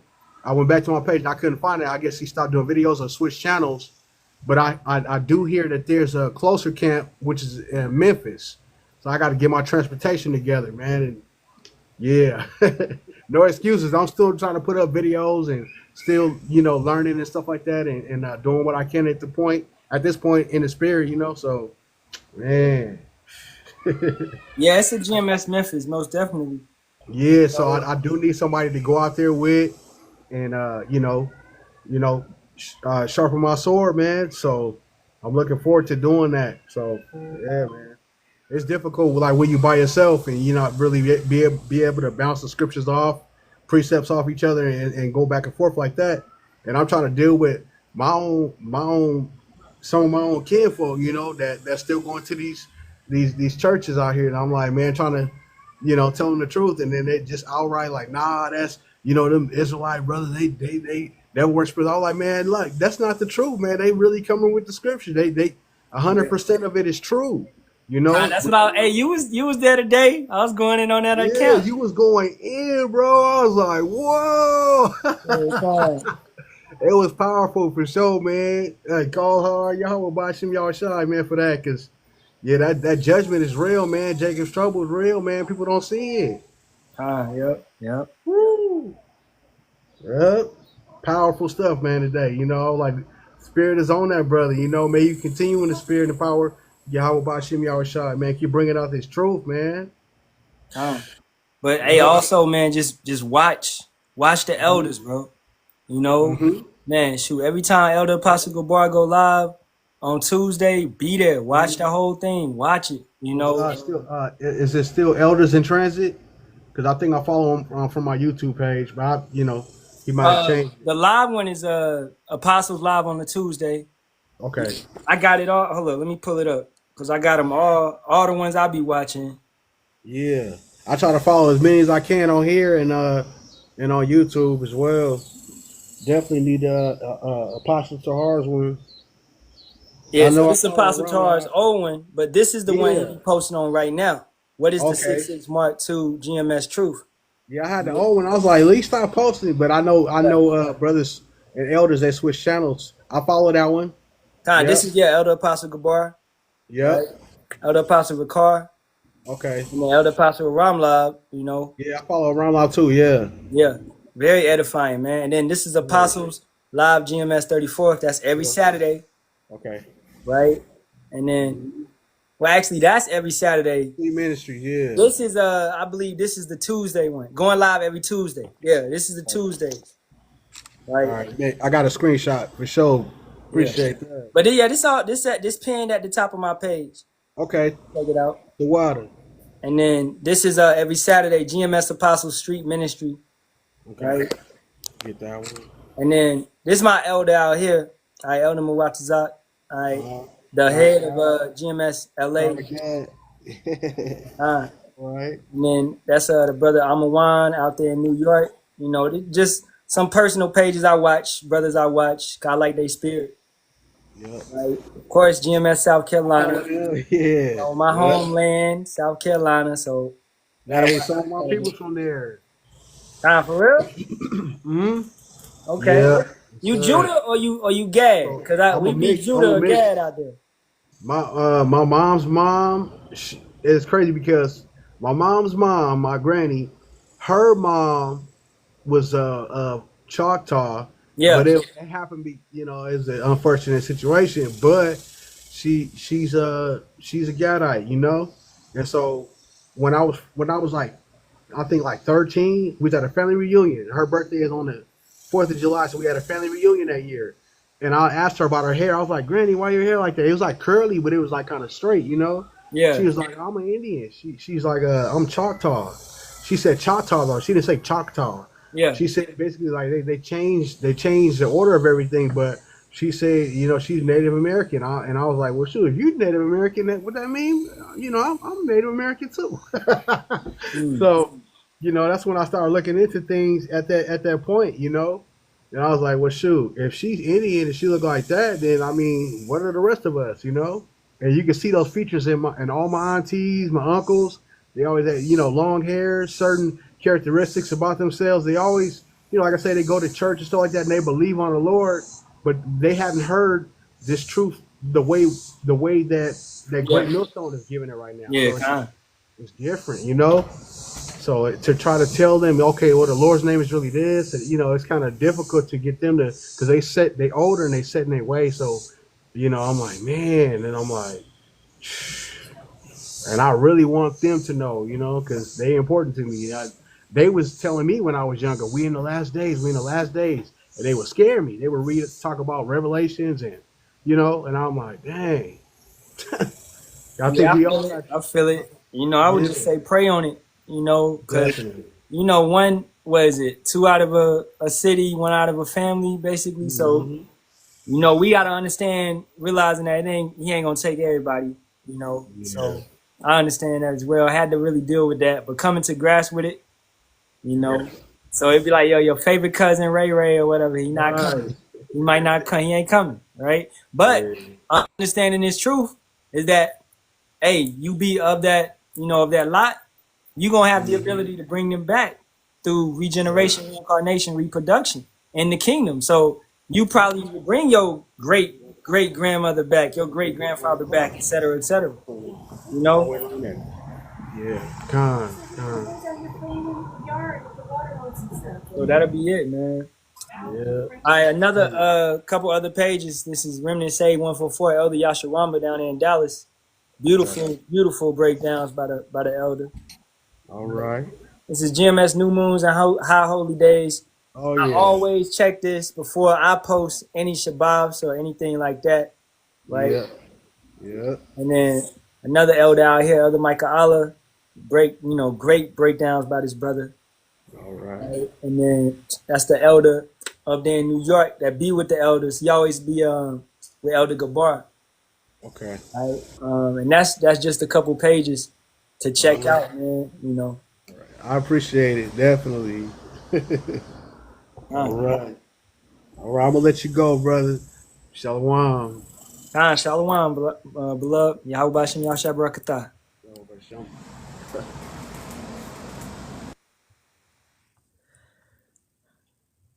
All right, Khan. So I'm a oh wait a minute. This Anthony dude, what's up, bro? You said I got a lot of brothers from the camps, but why do y'all make images of the Mashiach for? Okay, why do we make images of the Hamashiach? It's basically to show, reverence, okay, to show honor. All right. Let's go to the scriptures. Let's go to First Kings, the 10th chapter, right?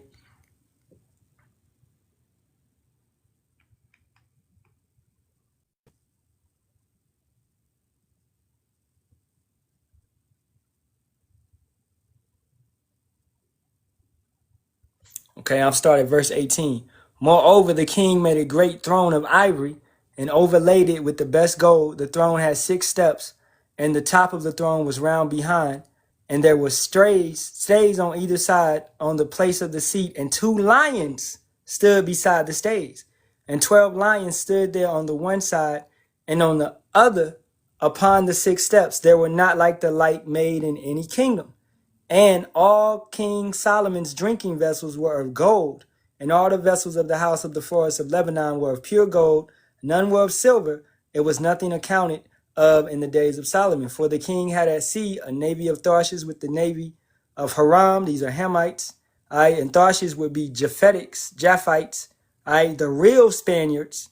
Okay, not those Edomite Spaniards, but the real Spaniards, the Tharshish. Okay, so he employed these other nations, as we will in the kingdom. Once in 3 years came the navy of Tharshish, bringing gold and silver, ivory and apes and peacocks. So King Solomon exceeded all the kings of the earth for riches and for wisdom. Now, point being, just letting you know what was going on at this point in time, he had made 2 lions, right? He made many of animals, around the temple area. Now, was this idolatry? No.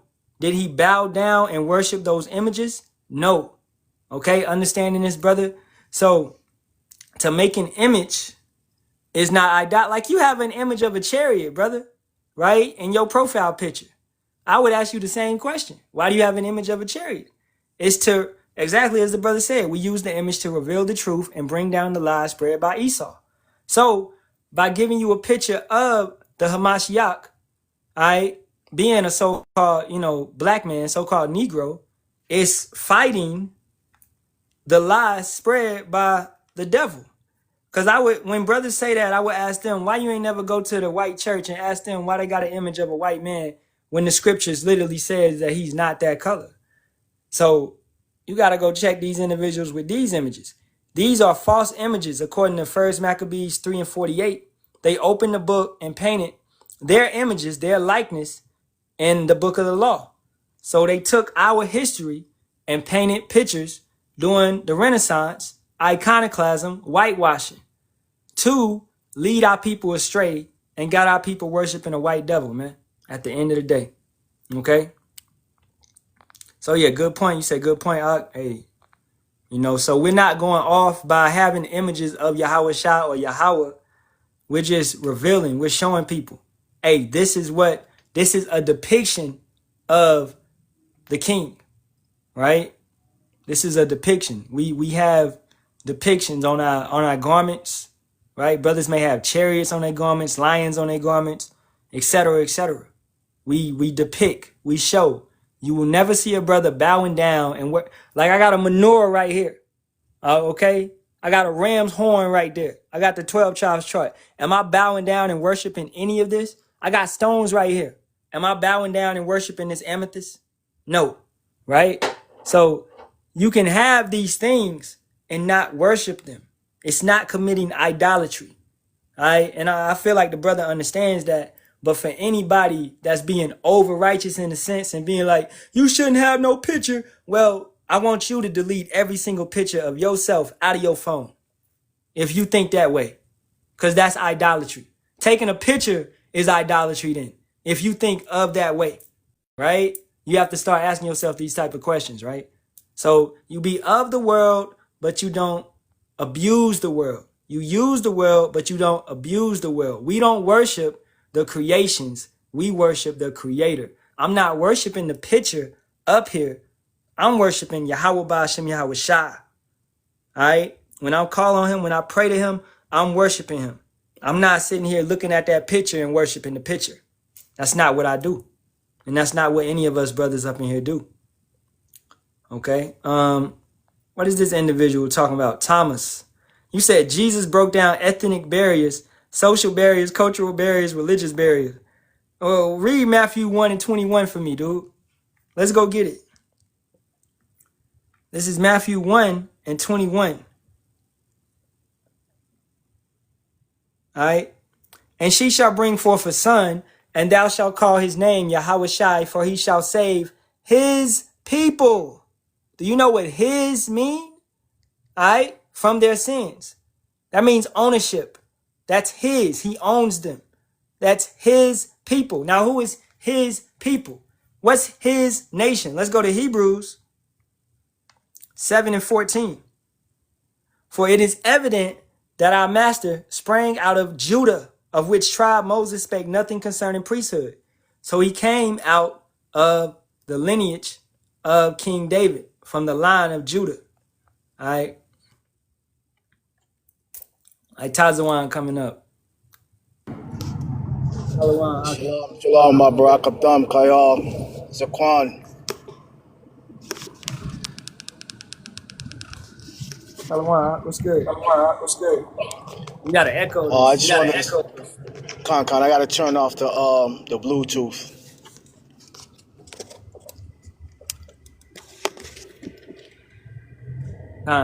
Thomas. Khan, you can hear me better, King?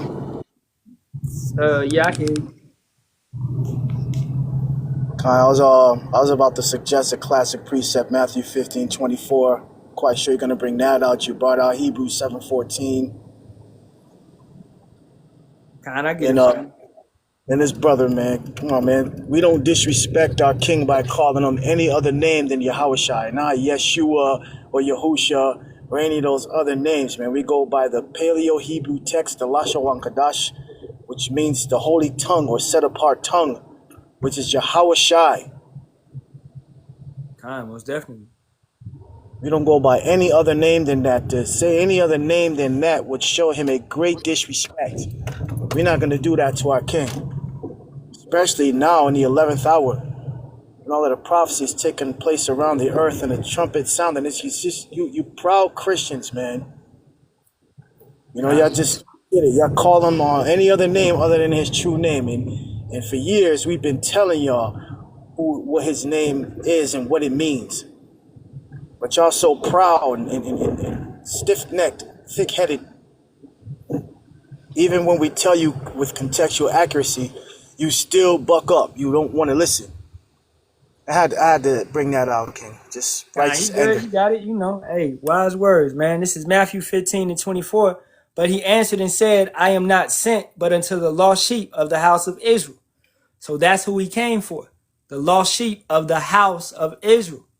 Right? At the end of the day. So your whole Romans 1 and 18 point is not actually a point. You error in not understanding the scriptures. I'm going to go to Joel 2 and 27. And if the brother got anything, you could bring it out as well. All right. This is Joel 2 and 27. And ye shall know that I am in the midst of Israel, and that I am Yahawah your power, and none else. So Thomas, none else. And my people, once again, my is a possessive. All right. My people shall never be ashamed. Who is his people? Israel. All right. He is the power of Israel. I am Yahawah, your power. Israel is the subject. Okay, I feel like we're teaching basic grammar up in here. This is the subject. This is who it's talking about. This is who this belongs to. This belongs to this nation, right? And ye shall know that I am in the midst. The midst means he's in the midst. He's around. He's dealing with. And that I am Yahawah, your power, and none else. None means nobody else. Nobody. Nate Dogg, man, come on. And my people, my means he chose them. He deals with them. Shall never be ashamed. So your whole point right here, salvation is to who believes, Romans 1:16, you error in not knowing the scriptures. You said Acts 10:43 says that all the prophets testify that whoever believes on him will receive remission of sin. Okay, who's the book of Acts wrote to? Why do y'all use the word whosoever in the famous one is John 3:16? He meant whosoever among Israel. We've brought out a plethora of precepts to prove this point. We do that time and time again, Abanawa Ratazah. Yet you Christians still believe that you can twist and bend our precepts to save your oppressor. The Edomites don't care nothing about our people, man. And we've proven that from time and time again by bringing out the plethora of precepts. We've brought out Ezekiel 35:5. We brought out Amos 1:9, showing how he broke the brotherhood. We brought out Genesis 25:29 through 34, where he despised his covenant and sold it. And now with this fourth industrial revolution, he's trying to steal back the birthright that he despised and sold. We've proven that. I mean, we got multiple lessons put on YouTube, and I've had a few brothers download the channel and told them the key aspect to learning this truth and applying it in their everyday lives is to take notes. Take notes. But, you know, as some brother, as roughly paraphrasing the precept, it's a pleasant song to them. You know, they'll listen to what we're telling them, but they won't apply it. So they look at this walk as a form of entertainment. They don't really take it serious. I'll land with that, King. So I'm going to get him up out of here after I read this to him. This is Acts 5, and we're going to start at 29. Then Peter and the other apostles answered and said, we ought to obey power rather than men. The power of our fathers raised up Yahawashi, whom ye slew and hanged on a tree. Him have power exalted with his right hand to be a prince and a savior, for to give repentance to who? Israel, and forgiveness of sins. So who does forgiveness and repentance apply to? Israel. And we are his witnesses of these things, and so is also the Holy Spirit, whom power have given to them that obey him. So this is dealing with the Israelites. All right? So, Thomas, you don't got it, bro. You can get up out of here. Shalawam. Shalawam. Peace. Get ready for them chains, because I believe you to be an you to be an Edomite, man. Okay. What is this person? DJ Snow. Not all YT people are from Esau. Those are the that are in Israel now, along with Ashla. Not, but if you actually know anything about genealogy, bro, Ashkenazi comes from Japheth. From Japheth. That's Germans. Those are the Germans, brother. Those are Edomites. Those Ashkenazi Germans, the Ottomans, those are Turks, and the Khazars also Turks. Those are from Edom, man. Those people over there in our homeland are imposters through the erection of the Balfour Declaration in 1919 and mandated in 1948. We brought this out years ago. This is what I mean, Adawan Yaramia. When we bring these irrefutable facts, they will still look for a reason to resist the facts. You know, it's written in Isaiah 66:4 and 2 Thessalonians 2:11 and 12. It's that strong delusion, man. Isaiah 6:9 and 10, along with Isaiah 39 and 10. You know, they won't get it. Even if we tell them the truth, you know, to them, we would be their enemies. Galatians 4:16, am I therefore your enemy because I tell you the truth? Yes, we are their enemies because we tell them the 100% truth, man. Con. And And I'm gonna show they you don't this. want to accept it. Go ahead, King. Yeah, we gonna prove this, to this dude. Don't block him. I'm gonna block him after I show him this. DJ Snow, right? If you still in here, and I hope you are, but it doesn't really matter. This is just for edification point. Nope, you drove by. All right, all y'all do is drive by. So let's show the lineage. This is the genealogy of Shem. Okay, so Sham, and then you go through, right? Keep going. Eber, or this is where you would preserve the Hebrew language, the Lashawan Kadash, right? During the Tower of Babel. So the language would be preserved through Eber. So all these individuals would speak Hebrew. Everybody before him would speak Hebrew because that's what the land spoke. That's what everybody spoke. But then Yahawah confounded the nations and gave them confusion in their tongue after that. But he allowed that pure language to stay with Eber or Ibar. So going down, you would have Terah, right? Abraham's father. Abraham would have who? Isaac. He would have other sons, but Isaac, this is the point being, and Esau would come through who? Isaac. So DJ Snow, what I don't see Japheth. Am I messing up? Can we scroll up? I don't see Japheth. I don't see Ashkenaz. Atazawam. Am I messing up? Am I going off right here? I'm looking for him. La. You sure? Right there I in gotta front of make them. sure, bro. Right there in front of them is the genealogy, and also in the book of Genesis it shows the dukes. Shows the dukes. So no, that's accurate, King. It's very accurate, right? Exactly.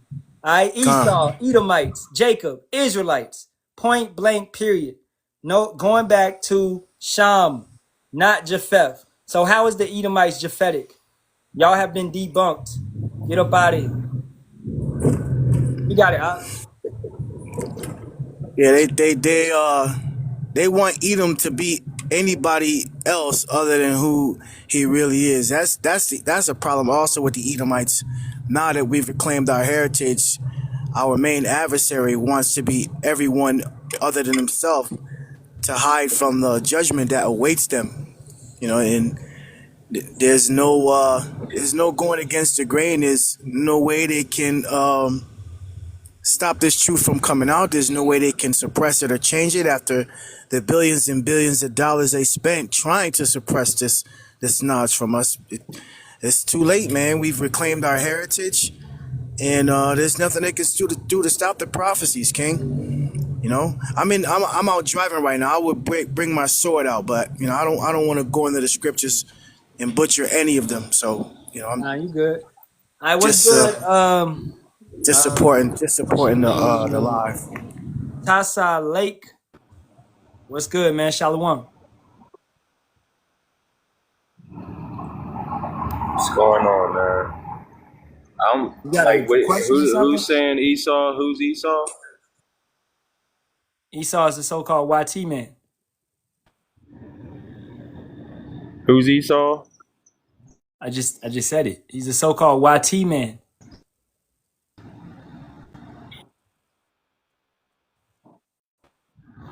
I think How you got you a bad connection. figure that though?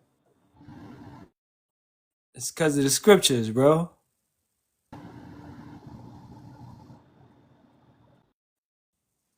Yeah, you got a terrible connection, man. You might wanna try again later on, man. Okay? We can't hear you. Can you hear me? We can't hear you. Oh, you can't hear me? Yeah, you have a poor connection. Yeah, I can hear you. Okay, so what's your question? You have a Oh, question? all right. What? Do you have a question?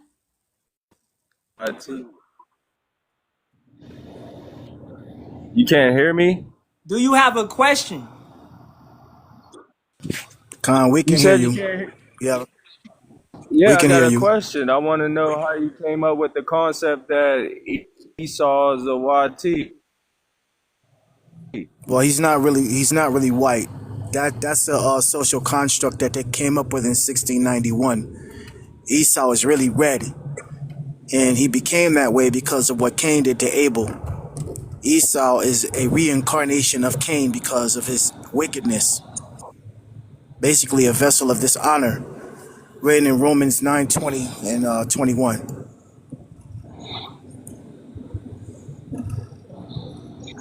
All right, Yeah, but from my understanding, when I read the Bible, there's no YTs in the Bible all for right, the bro. simple Like I So fact said, this is Edom, he's Miriam. not really white, he's I red. got it. I got it. I I got it. Yeah, You go ahead, got it, bro. King. I'm about to bring it out in the I scriptures. mean, but so All right, was bro. Just chill out. but I so got you. was I got you. All right, we're gonna bring it out in the scriptures. This is Genesis 25 and 25. And the furs came out red all over like a hairy garment. And they called his name Esau. Okay? At the end of the day, this would be the starting lineage of the so-called YT man. That's why we say so-called, because this is what they call themselves. All right? They call themselves white. All right? When, yeah, really they are red, as the brother said. All right, Kawam, can you mute up? Because you got a lot of background noise as well. And y'all getting on my nerves. All right? Now, let's go to Job 9 and 24. The earth is given into the hand of the wicked. He covereth the faces of the judges thereof. If not, where and who is he? Now, to this dude, you call your name, your name is King Yeshua or whatever, right? Who rules the earth? You can unmute your mic and answer that question. Who, at this present time, rules the earth? Yeshua. Who rules the earth? it's not a people, it's the fallen ones. I'm sorry, I can't do that shit. I'm sorry. I can't do it. I can't do it. All right, we will keep it going though. This is Genesis, the 27th chapter, right? Starting around 38.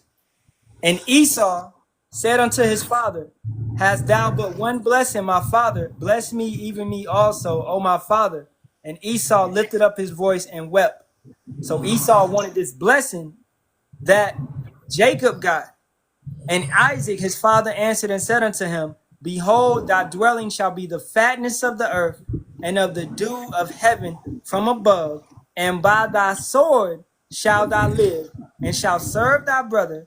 And it shall come to pass, when thou shalt have the dominion, but thou shalt break his yoke from off thy neck. All right, so this was the blessing that Esau was given to rule the earth at this point in time via the sword. So this is who rules the earth at this point in time, having over 800 military bases in over 70 countries. All right, he rules the earth by the sword, with the sword. All right, you got it, Itajuan, if you want to add something out. Khan, if I was going to ask him what ethnicity of people own the Federal Reserve, what ethnicity of people control the media, what ethnicity of people control the supply companies and ammunition companies, you know? I mean, this is a basic question. What ethnicity of people, what faces are on the Federal Reserve notes, what people call money? That's not even real money, King. It's not backed by anything. But, you know, these are basic questions that you ask the ones that constantly scoff and scorn, and if they have any further questions, then we go to the ultimate source, which would be the precepts to firmly prove our point. But those are the questions that you ask them to make sure that if they have a claim, it has to be firmly backed with facts, not just to come and cause any points of contention, because that's going to get rubbed out immediately. Yeah, I yield with that. And King Yeshua, like you said, Esau is not the YT. That makes no sense. So a Neanderthal was born through Isaac. All right, let's go back to this thing right here. Isaac had Esau and Jacob. Okay, Esau, what was the land of Edom? If you know anything about the Bible, what was the land of Edom? Where did they live? Let's get an image. The land of Edom would be Modern day Jordan. This was the land of Edom. They lived in caves. And then later on, they would live where? They would live in the Caucasus Mountains. You know that much, right? Okay? Now, during the time that he lived in the Caucasus Mountains, it would be a seal placed on him, understanding that the Father does what he wants. Yahawah does what he wants. All right? And Yahawashi is the true name of our king. Can I bring the brother Matazabak up? All right? So, that Neanderthal doctrine, basically, he did live in the caves. He did crawl around on all fours until his clothes were basically broke apart and tore away and things of that nature. But then the Heavenly Father brought him back because he was loose for a little season to do what he was supposed to do, which he is doing right now. So yes, a so-called Neanderthal, which that's not actually biblical, but Esau, a caveman, the wild man, was able to come back through the Heavenly Father raising him up and take us over. So yes, Shalawam, Malak, Bahasham, Yahawashi, Barak. Hey, Shalawam, Shalawam, Yahawashi, Barak. I just wanted to add to the lesson with you Akims, if that's all right, Yeah, you got because it. there seems to be an ongoing issue with Jake that comes into the truth, and they can't, on a spiritual level, they can't tie in Esau or who he truly is, and also tie in the so-called white T-man. So I just wanted to help out in regards to when it talks about red and ruddy, which this problem, always arises. Now, what you have to understand, brother, if you can please go to the account in Genesis, the 25th chapter. And while you do that, I'm just going to pull up the etymology on a particular word real quick and read right around when it talks about the first came out red and ruddy, and then go into the interlinear of that word. Genesis 25 and 25. And the first came out red all over like a hairy garment, and they called his name Esau. Mm-hmm. Right here, Slacky. Red. Right. Now read that biblical usage. Red, ruddy of Esau as infant. Mm-hmm. So this is what happens. This is the problem. When people go into the blue letter, they don't understand that the blue letter actually went off. All right. Because there's a difference between the word red and there's a difference between the word ruddy. All right. Now, when you deal with it, for instance, the English word ruddy has multiple meanings. And this is something that individual doesn't understand. It comes from the Old English rudig, R-U-D-I-G, from redu, R-U-D-U, which is redness. Doesn't mean that it's actually red. It's two different types of words, right? Now, when you go into the word red and the etymology, it goes back to the word red itself. It simply just means that. Now, when you look up ruddy and the etymology, going back to the Scottish Galactic or the old Irish word, it goes back to the word radu or ra'ad, which actually means dark, brownish. That's the etymology of the word ruddy. Now, what the translators did, which he clearly doesn't understand because he hasn't done his due diligent research, they added that in on purpose to offset. Now, I'm gonna show you something in your blue letter, brother. Go out of that and go out of that again. Go to now, type on, click that same verse, and then go to where it says dictionaries. Now scroll down to the International Bible Dictionary. You got to scroll down. Yep, International Standard Bible Dictionary, and look up the word ruddy. Hey, right? And we don't have to read Lamentations 4 and King David is okay, we're gonna get to it because obviously you don't research. Oh, right here. Okay. Now read that passage. Ready, admoni, at home, to blush. Ready is the form taken by the adjective red when used as a term of praise of the human skin, and this is its use in the Bible. The Hebrew and Greek words are all usual words for red or to be red, The dark-skinned Hebrews found great beauty and a clear complexion. Right. So what it's saying is when using the term ruddy, it's referring to dark complexion, not actual red. What he doesn't understand is when you go back to Genesis, the 25th chapter, it didn't say Esau was ruddy. It specifically said he was red. Red, Because if they were the same, there would be no usage to use in one context, this person is red, but then in a different context, describe this person as ruddy, showing you that it's two separate words. It means two different meanings. All he had to do was go into the etymology of the word, which he didn't do. Now, this says here, it says this may be why some translations, such as the NLT, okay, translated the same word as dark. Now go to 1 Samuel 16 and 12, because it's going to talk about King David. This is going to cut him, and read it in the NLT. NLT.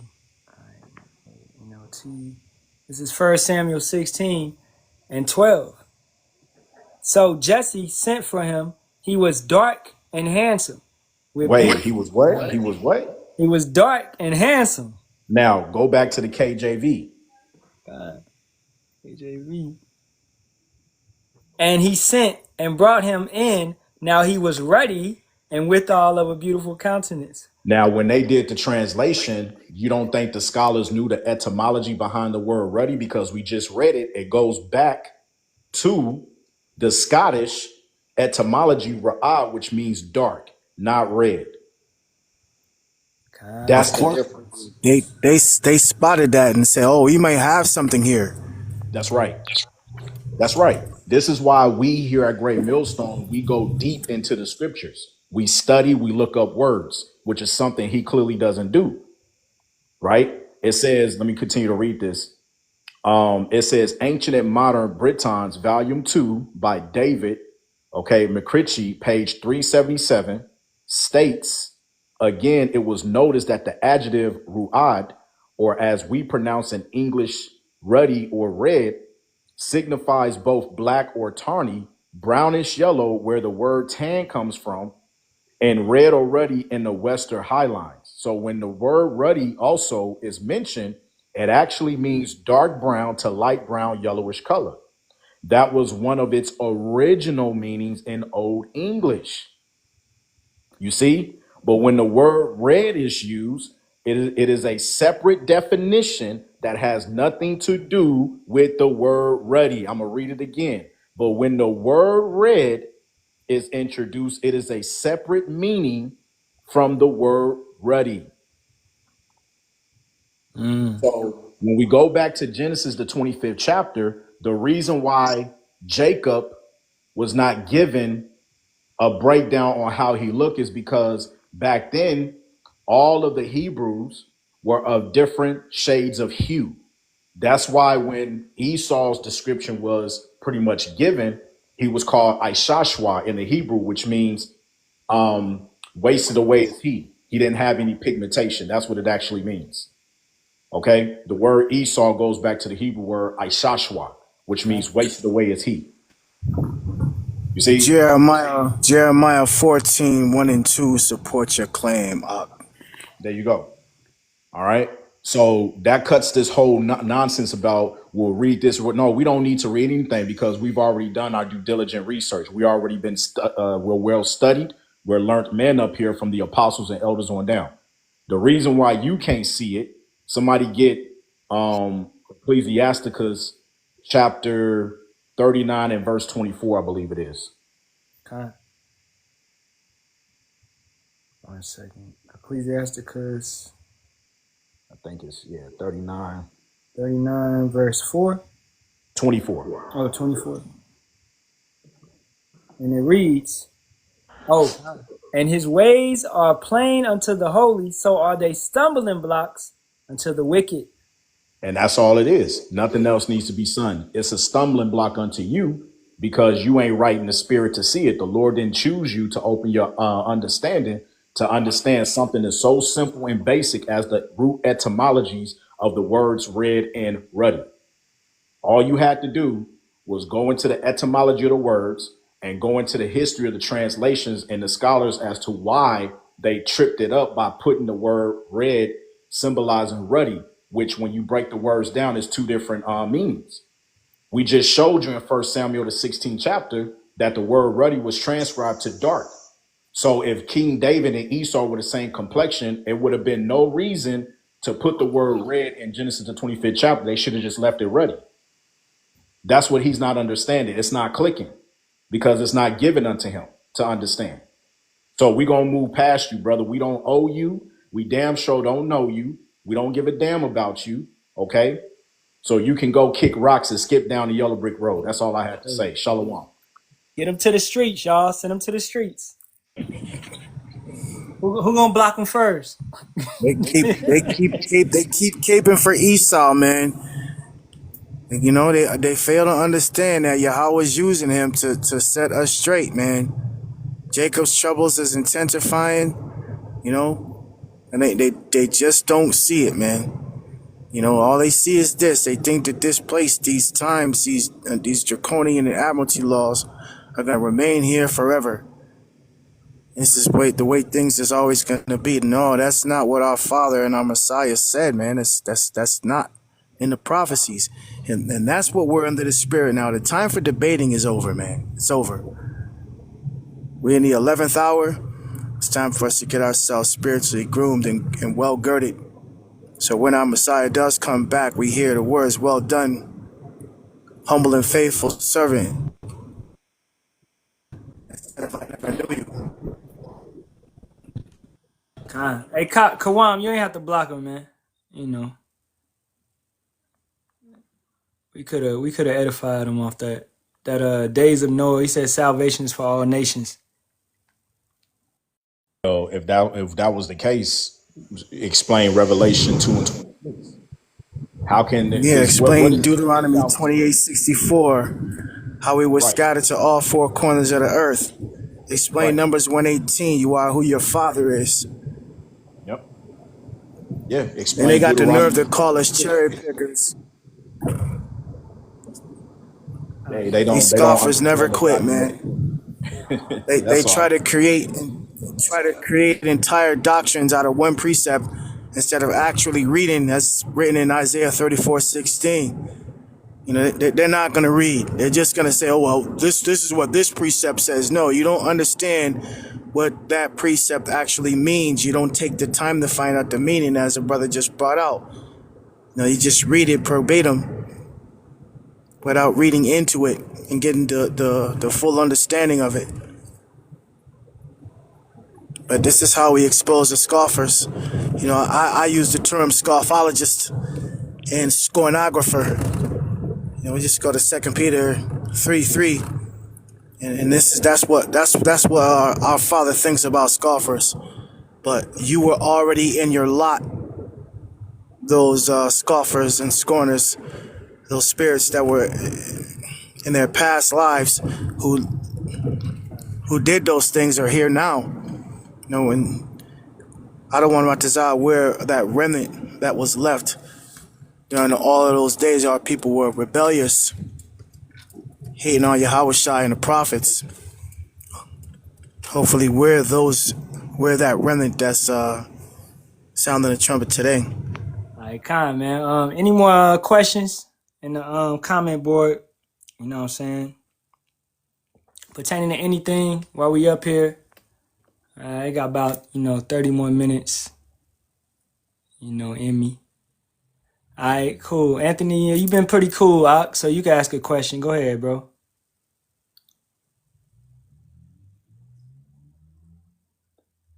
If you want to come up, you can come up, man. If the brother could come up.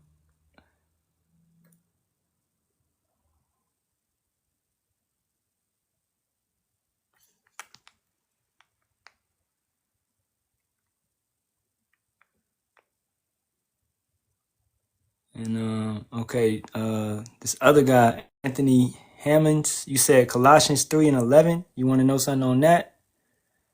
All right, it reads, that's funny. All right, where there is neither Greek nor Jew, circumcision nor uncircumcision, barbarian, Scythian, bond nor free, but Hamashiach is all and in all. Okay. So my question to you on that would be, was it only Jews and Greeks on the planet at that point in time? Or is this speaking about Israelites that were scattered under what? The Roman Empire. They were known as Greeks. They spoke Greek.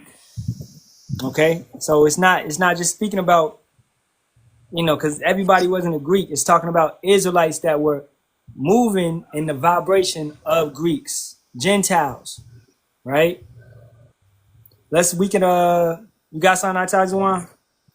Yeah, go to First Maccabees 141 through 45. This was during the Hellenization period where people, some willingly accepted the Greco-Roman customs, which is similar to what they're trying to do now with Novus Ordo Seclorum written on the back of the dollar bill. If you could bring that out. You First said First Maccabees Maccabees? 141 through 45. I Yeah, got you. First Maccabees 141 through Yeah, 45. I got you. Moreover, King Antiochus wrote to his whole kingdom that all should be one people. This is why, the term Greek would be in. And everyone should leave his laws. So all the heathen agreed according to the commandment of the king. Yea, many also of the Israelites consented to his religion and sacrificed unto idols and profaned the Shabbat. For the king had sent letters by messengers unto Jerusalem and the cities of Judah that they should follow the strange laws of the land. Right? Remember Jeremiah 10 and 2, you don't supposed to do what these heathens do. But hey, our people gave in. Some people. And forbid burnt offerings and sacrifice and drink offerings in the temple, and that they should profane the Shabbats and festival days, which Yahawah hates. All right? You got it, Al-Tazwan, if you want to speak on it some more. Or any brother, Matalabat. You can also bring out Amos 5:21 and 23 to even further solidify that point, Malak.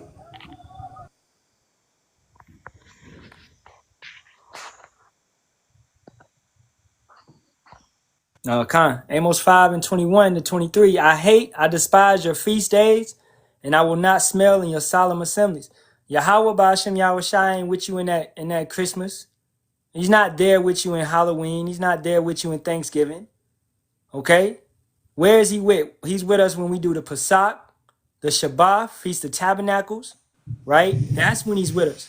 Okay? He's with Khan. us always because we call on his name. He's not with you when you call on Jesus or Yeshua or Yahweh or any of that. Any of those false names, man. Verse 22. Though ye offer me burnt offerings and your meat offerings, I will not accept them, neither will I regard the peace offerings of your fat beasts.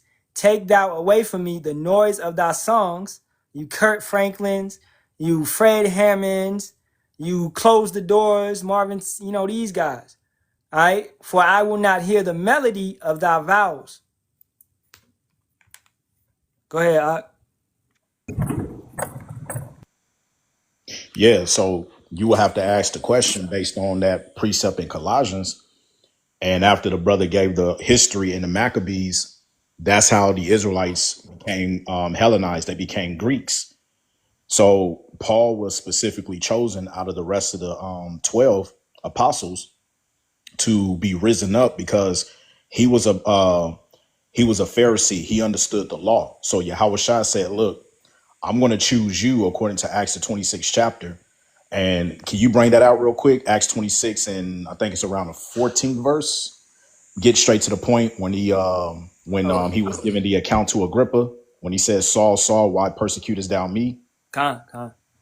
This is Acts 26, verse 14.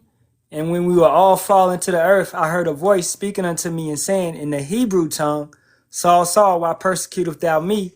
It is hard for thee to kick against the pricks. Keep reading. And I said, who art thou, master? And he said, I am Yahawashi, whom thou persecutest. Yep, keep reading. Arise and stand upon thy feet, for I have appeared unto thee for this purpose, to make thee a minister and a witness, both of these things which thou hast seen, and of those things in the which I will appear unto thee, delivering thee from the people and from the Gentiles, unto whom now I send thee. Continue to read. That's the point, verse 18. To open their eyes and to turn them from darkness to light and from the power of Satan unto power, that they may receive forgiveness of sins and inheritance among them which are sanctified by faith that is in me. Wait a minute. We got a problem because he just explained to Agrippa what the Lord told him. He's going to deliver him to the Gentiles to open them up from being in spiritual darkness to come back to the light. All right, to receive forgiveness of sin. So my question to you is, can heathen nations sin according to the law in the Bible? Nope. This is for anybody on the comment board. Can the heathen nations sin according to the Bible? It's like, how can you play the game if you never got the rules? Never got the rules right. Can heathen nations in the comment board? It's for anybody on the comment board. Can heathen nations according to the Bible sin? Beautiful. They can't. And that's the correct answer. No. So you have to now establish through process of elimination that if you know that the heathens cannot sin according to the law of the Bible, therefore, by process of elimination, once again, we have to conclude that, wait a minute, the Gentiles in that context is not talking about the heathen nations, but in fact, it was talking about the Israelites that took on the customs of the Greeks. That's why the brother read the history of the Maccabees. That's why Yahawashi said, look, I'm going to choose you. You're going to go to those Israelites, okay, who were in a Gentile state of mind, who didn't know that they were Israelites. And because you have the skill set within the law, because you were a Pharisee, and don't forget, Paul was also versatile in many languages. That's what made him even a more servant for Yahawashi to utilize compared to the rest of the apostles. Remember, Peter being the head apostle, he only had to deal with the Jews of the circumcision who already knew that they were Jews.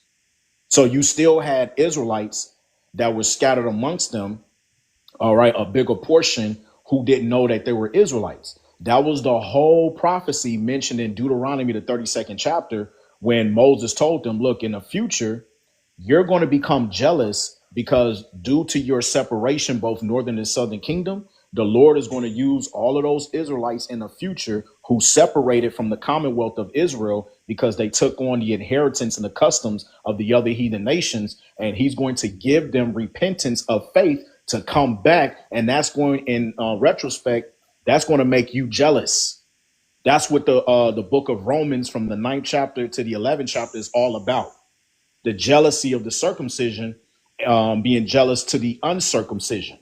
Well, who's the uncircumcision? The brother just read it to you in the Maccabees. Did not the Israelites during the time of the Greek Empire force themselves to be uncircumcised? That was the uncircumcision. So when you read the epistles of Colossians, Galatians, and all of that, it was speaking about the Israelites who were called Gentiles. That's your answer to Colossians 3 and 11. Go ahead. Y'all got it. Yeah, that was beautiful. So that's what it's talking about, man. And hey, nothing is new under the sun. This planet, once again, these rulers, Esau, once again, is going to try to group everybody into one box under this NWO society.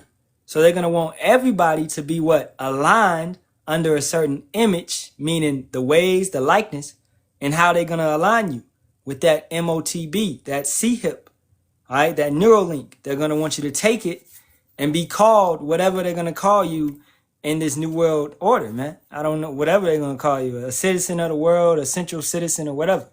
All right, exactly, one nation nonsense. So you're going to be joined together under one religion, one banking, and one, basically one government.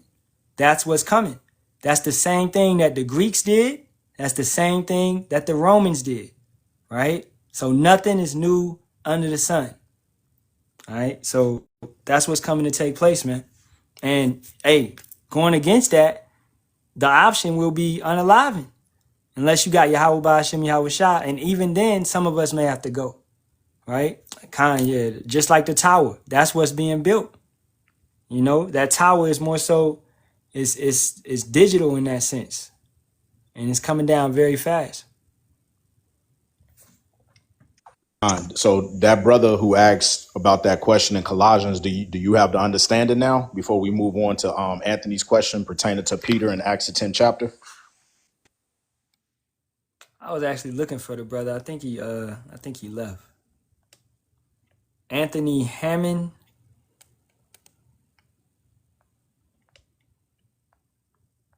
Yeah, I think the brother stepped out.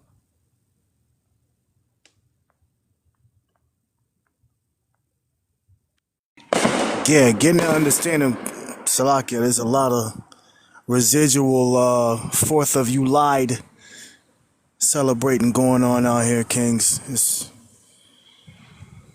I'm sitting out at the park. Do what they do. Yeah, that's funny, man. They man, it was over. I posted up on here. It was over 50 fires out here, man. These people gonna burn the city down, man. Jake slow. But let's move on to the brother Anthony Negron. I see the brother Yahashaya was dealing with you with that question. You know, I feel like if you good on that, you got the understanding on the unclean animals, or do you need us to bring it out even more? Because I saw y'all was getting it in the comments. To the brother Anthony.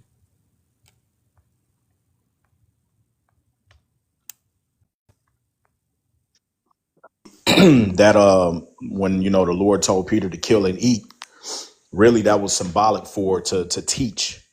All right, just like when he told Ezekiel in Ezekiel the 3rd chapter, eat thy roll and go and teach. That's what it means that's symbolic when it says arise, kill and eat.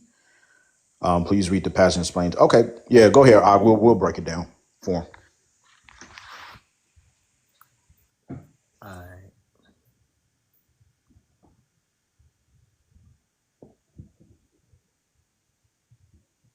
What's that? Acts 10 and 13? Right around there, yeah, because you're gonna have to start up a few verses.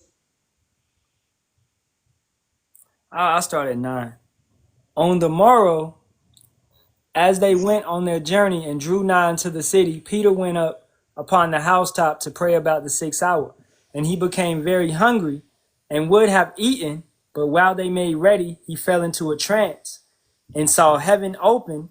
That's a vision, basically. And saw heaven open and a certain vessel descending unto him, as it had been a great sheet knit at the 4 corners and let down to the earth.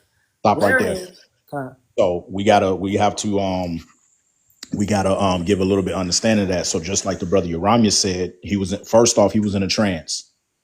You got to understand this part because this goes over Christian's head. He was in a trance. Basically, that sheet was like a hologram that was showed to him. And it said it was knit to the 4 corners of the earth, which means north, south, east, and west, where the Israelites were scattered. You understand that? Go ahead, keep reading.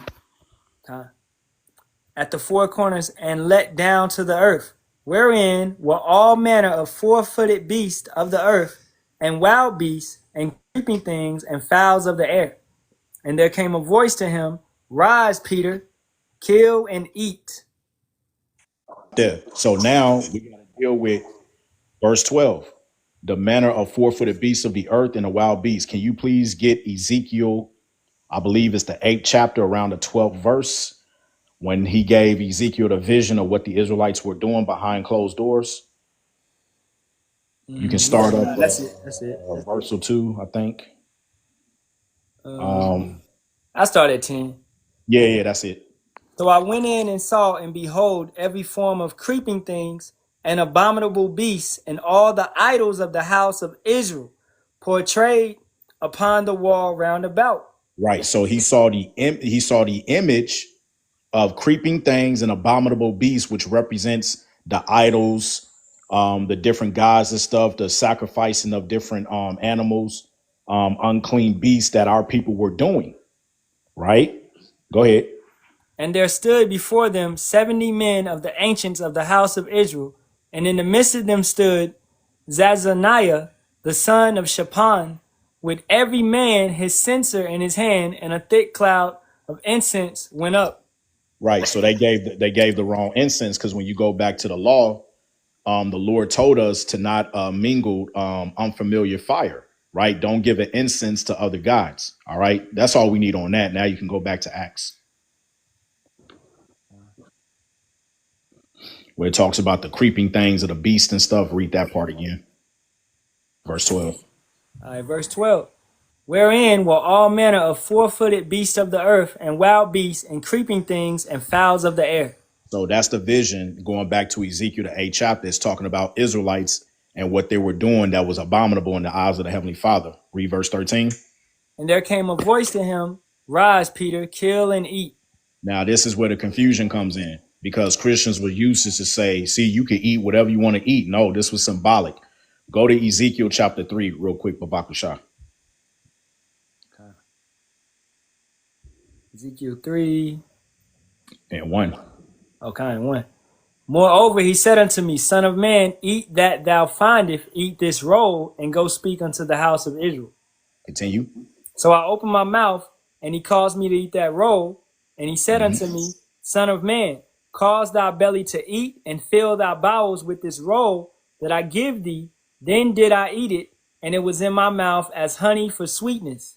Continue. And he said unto me, Son of man, go get thee unto the house of Israel, and speak with my words unto them. For There you thou go. So basically, we brought out this precept to show you that when he told Peter to kill and eat, that was symbolic to arise and go teach my people. That's all it's saying. Just like he told Ezekiel, arise, eat this roll, and go and speak unto the house of Israel. That's what it means. It's symbolic. It's not literal to say you got to kill and eat all these creeping things. No, what he's saying, if we go back to Acts now, is that, hey, this is the reason why I've sent my son to cleanse the whole house of Israel through his sacrifice. So now continue on to read, because Peter didn't understand what he meant. Read verse 14. But Peter said, Not so, Master, for I have never eaten anything that is common or unclean. So Peter, he's thinking, he's taking it literal. The Lord is not speaking to him carnality wise. He's speaking to him spiritual. Continue to read.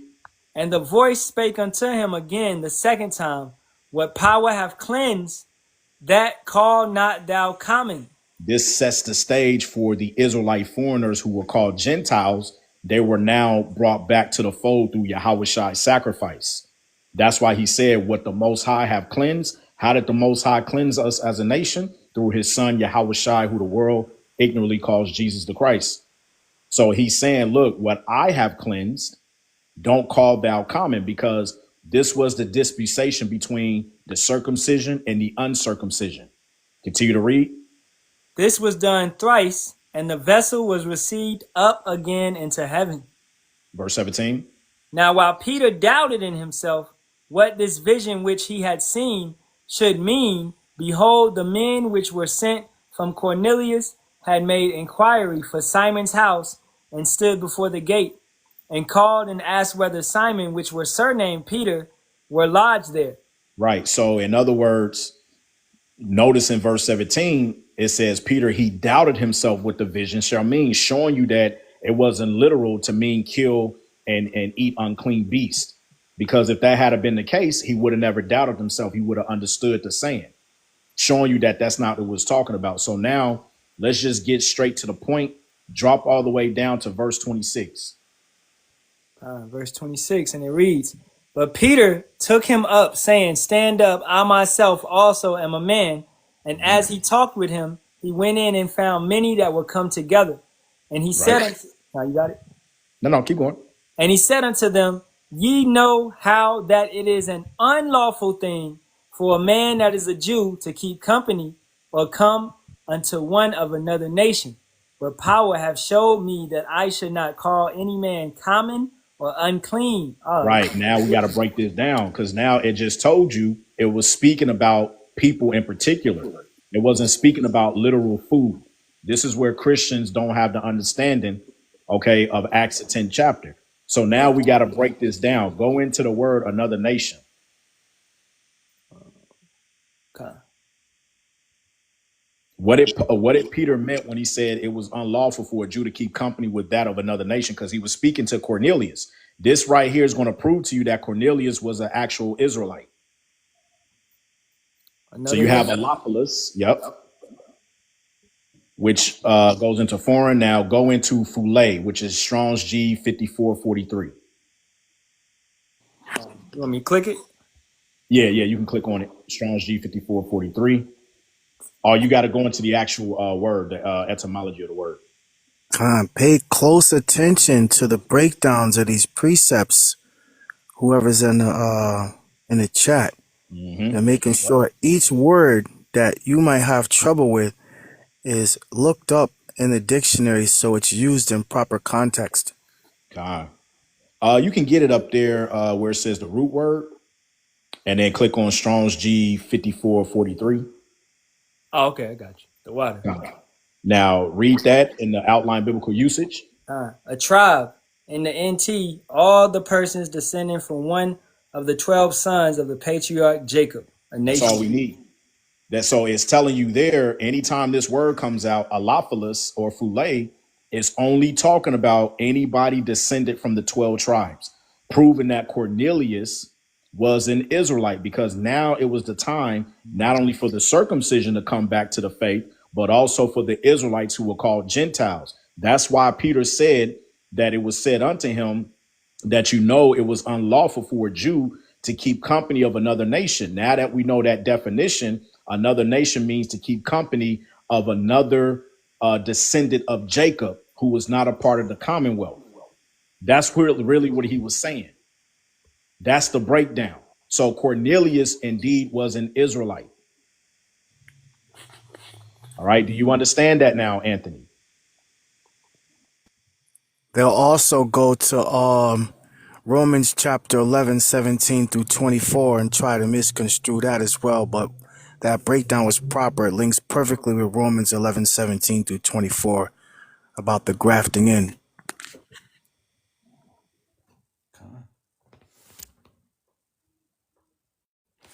Khan, Anthony, you got it? Yeah, he said, thank you, King. Khan, that's beautiful. So, hey, man. Hey, I feel like it's been a lot of edification on here, y'all. We're gonna wrap it up, man. All right, and hey, unless it's one more question, we'll take one more question and we're gonna wrap it up. All right. Unless y'all brothers got something, anything y'all want to bring out, y'all could bring out. La Malak, this was a good sharpening. As always, it's an honor to break bread with royalty. Likewise, Shalawam to you, man. Both of you brothers. Love being with you, brother. And I just had to come in on this spiritual ass whooping y'all was giving earlier. And I'm like, yeah, let me go ahead and tap in because, Jake is wilding out, man. Whenever we open up lives like this, Abin al-Ratazah, we know that it's about Yahawashi and his elect. We have to keep ourselves humble, knowing that a lot of our brothers aren't going to get it because they're blocked from getting that level of understanding. But those whose spirits are receptive to this and resonate with this, that's all in a good day's work. Even if we can fish one, that's a good job there, Kings. Con. Anthony, man, I would suggest a follow us up, you know what I'm saying? And just tap in anytime we up. You seem like you got a little bit of knowledge though. Who you like you've been studying this truth. And that's good to see. I'm gonna follow you back, follow you back. Alright, just tap in anytime we on live, man. You know what I'm saying? And keep the faith. And keep calling on, I believe you call on Yahawah and Yahawashi. Let me see. I ain't really checked your page, but got a good little spirit about you. If you have any questions about your language, download the Zadok app, ZADOK, and Yep. you get the 22 letters of the Lashawan Kadash. Do you learn how to write it and speak it, King. Zadok. Remember, Zadok, Z-A-D-O-K. Right there. Yep. You know, it's real simple, man. Even a kid can use it. All right? Very simple. Zadok.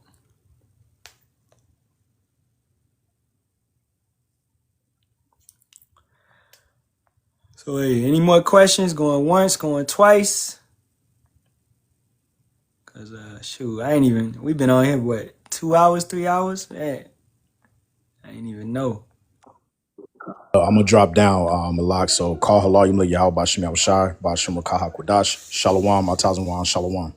Shalom, shalom. Call Halalyam La, Benawa Yahawah, Bahasham Yak Yahawashi, Barak, Ahtham, Tamyad, Shalawam, Tam folks. Yasharahla, Yahawah Abad Bahasham Babal. Yahawashi. Yahawah Bahasham Yahawashi Barakatham, to both of y'all and y'all households. Yahawah Bahasham Yahawashi Barakatham to the comment board. Everybody that tapped in, the water for all the precepts, everything that y'all provided. All right, at the end of the day, hey, I'm gonna turn to the east, face the holy city. All praises be to Yahawah, Bahasham, Yahawashi, Bahasham Kakadash. Double honors always to the elders and apostles of the great millstone that teach well and rule well, as always. And Shalawam to the Lord's hopeful elect. Yasharahla, and a Bible ball to this wicked kingdom. Until next time, Yahawah come back on here tomorrow. All right. And hey, man, Yahawah Bahasham Yahawashi destroy this place very soon, man. Shalawam.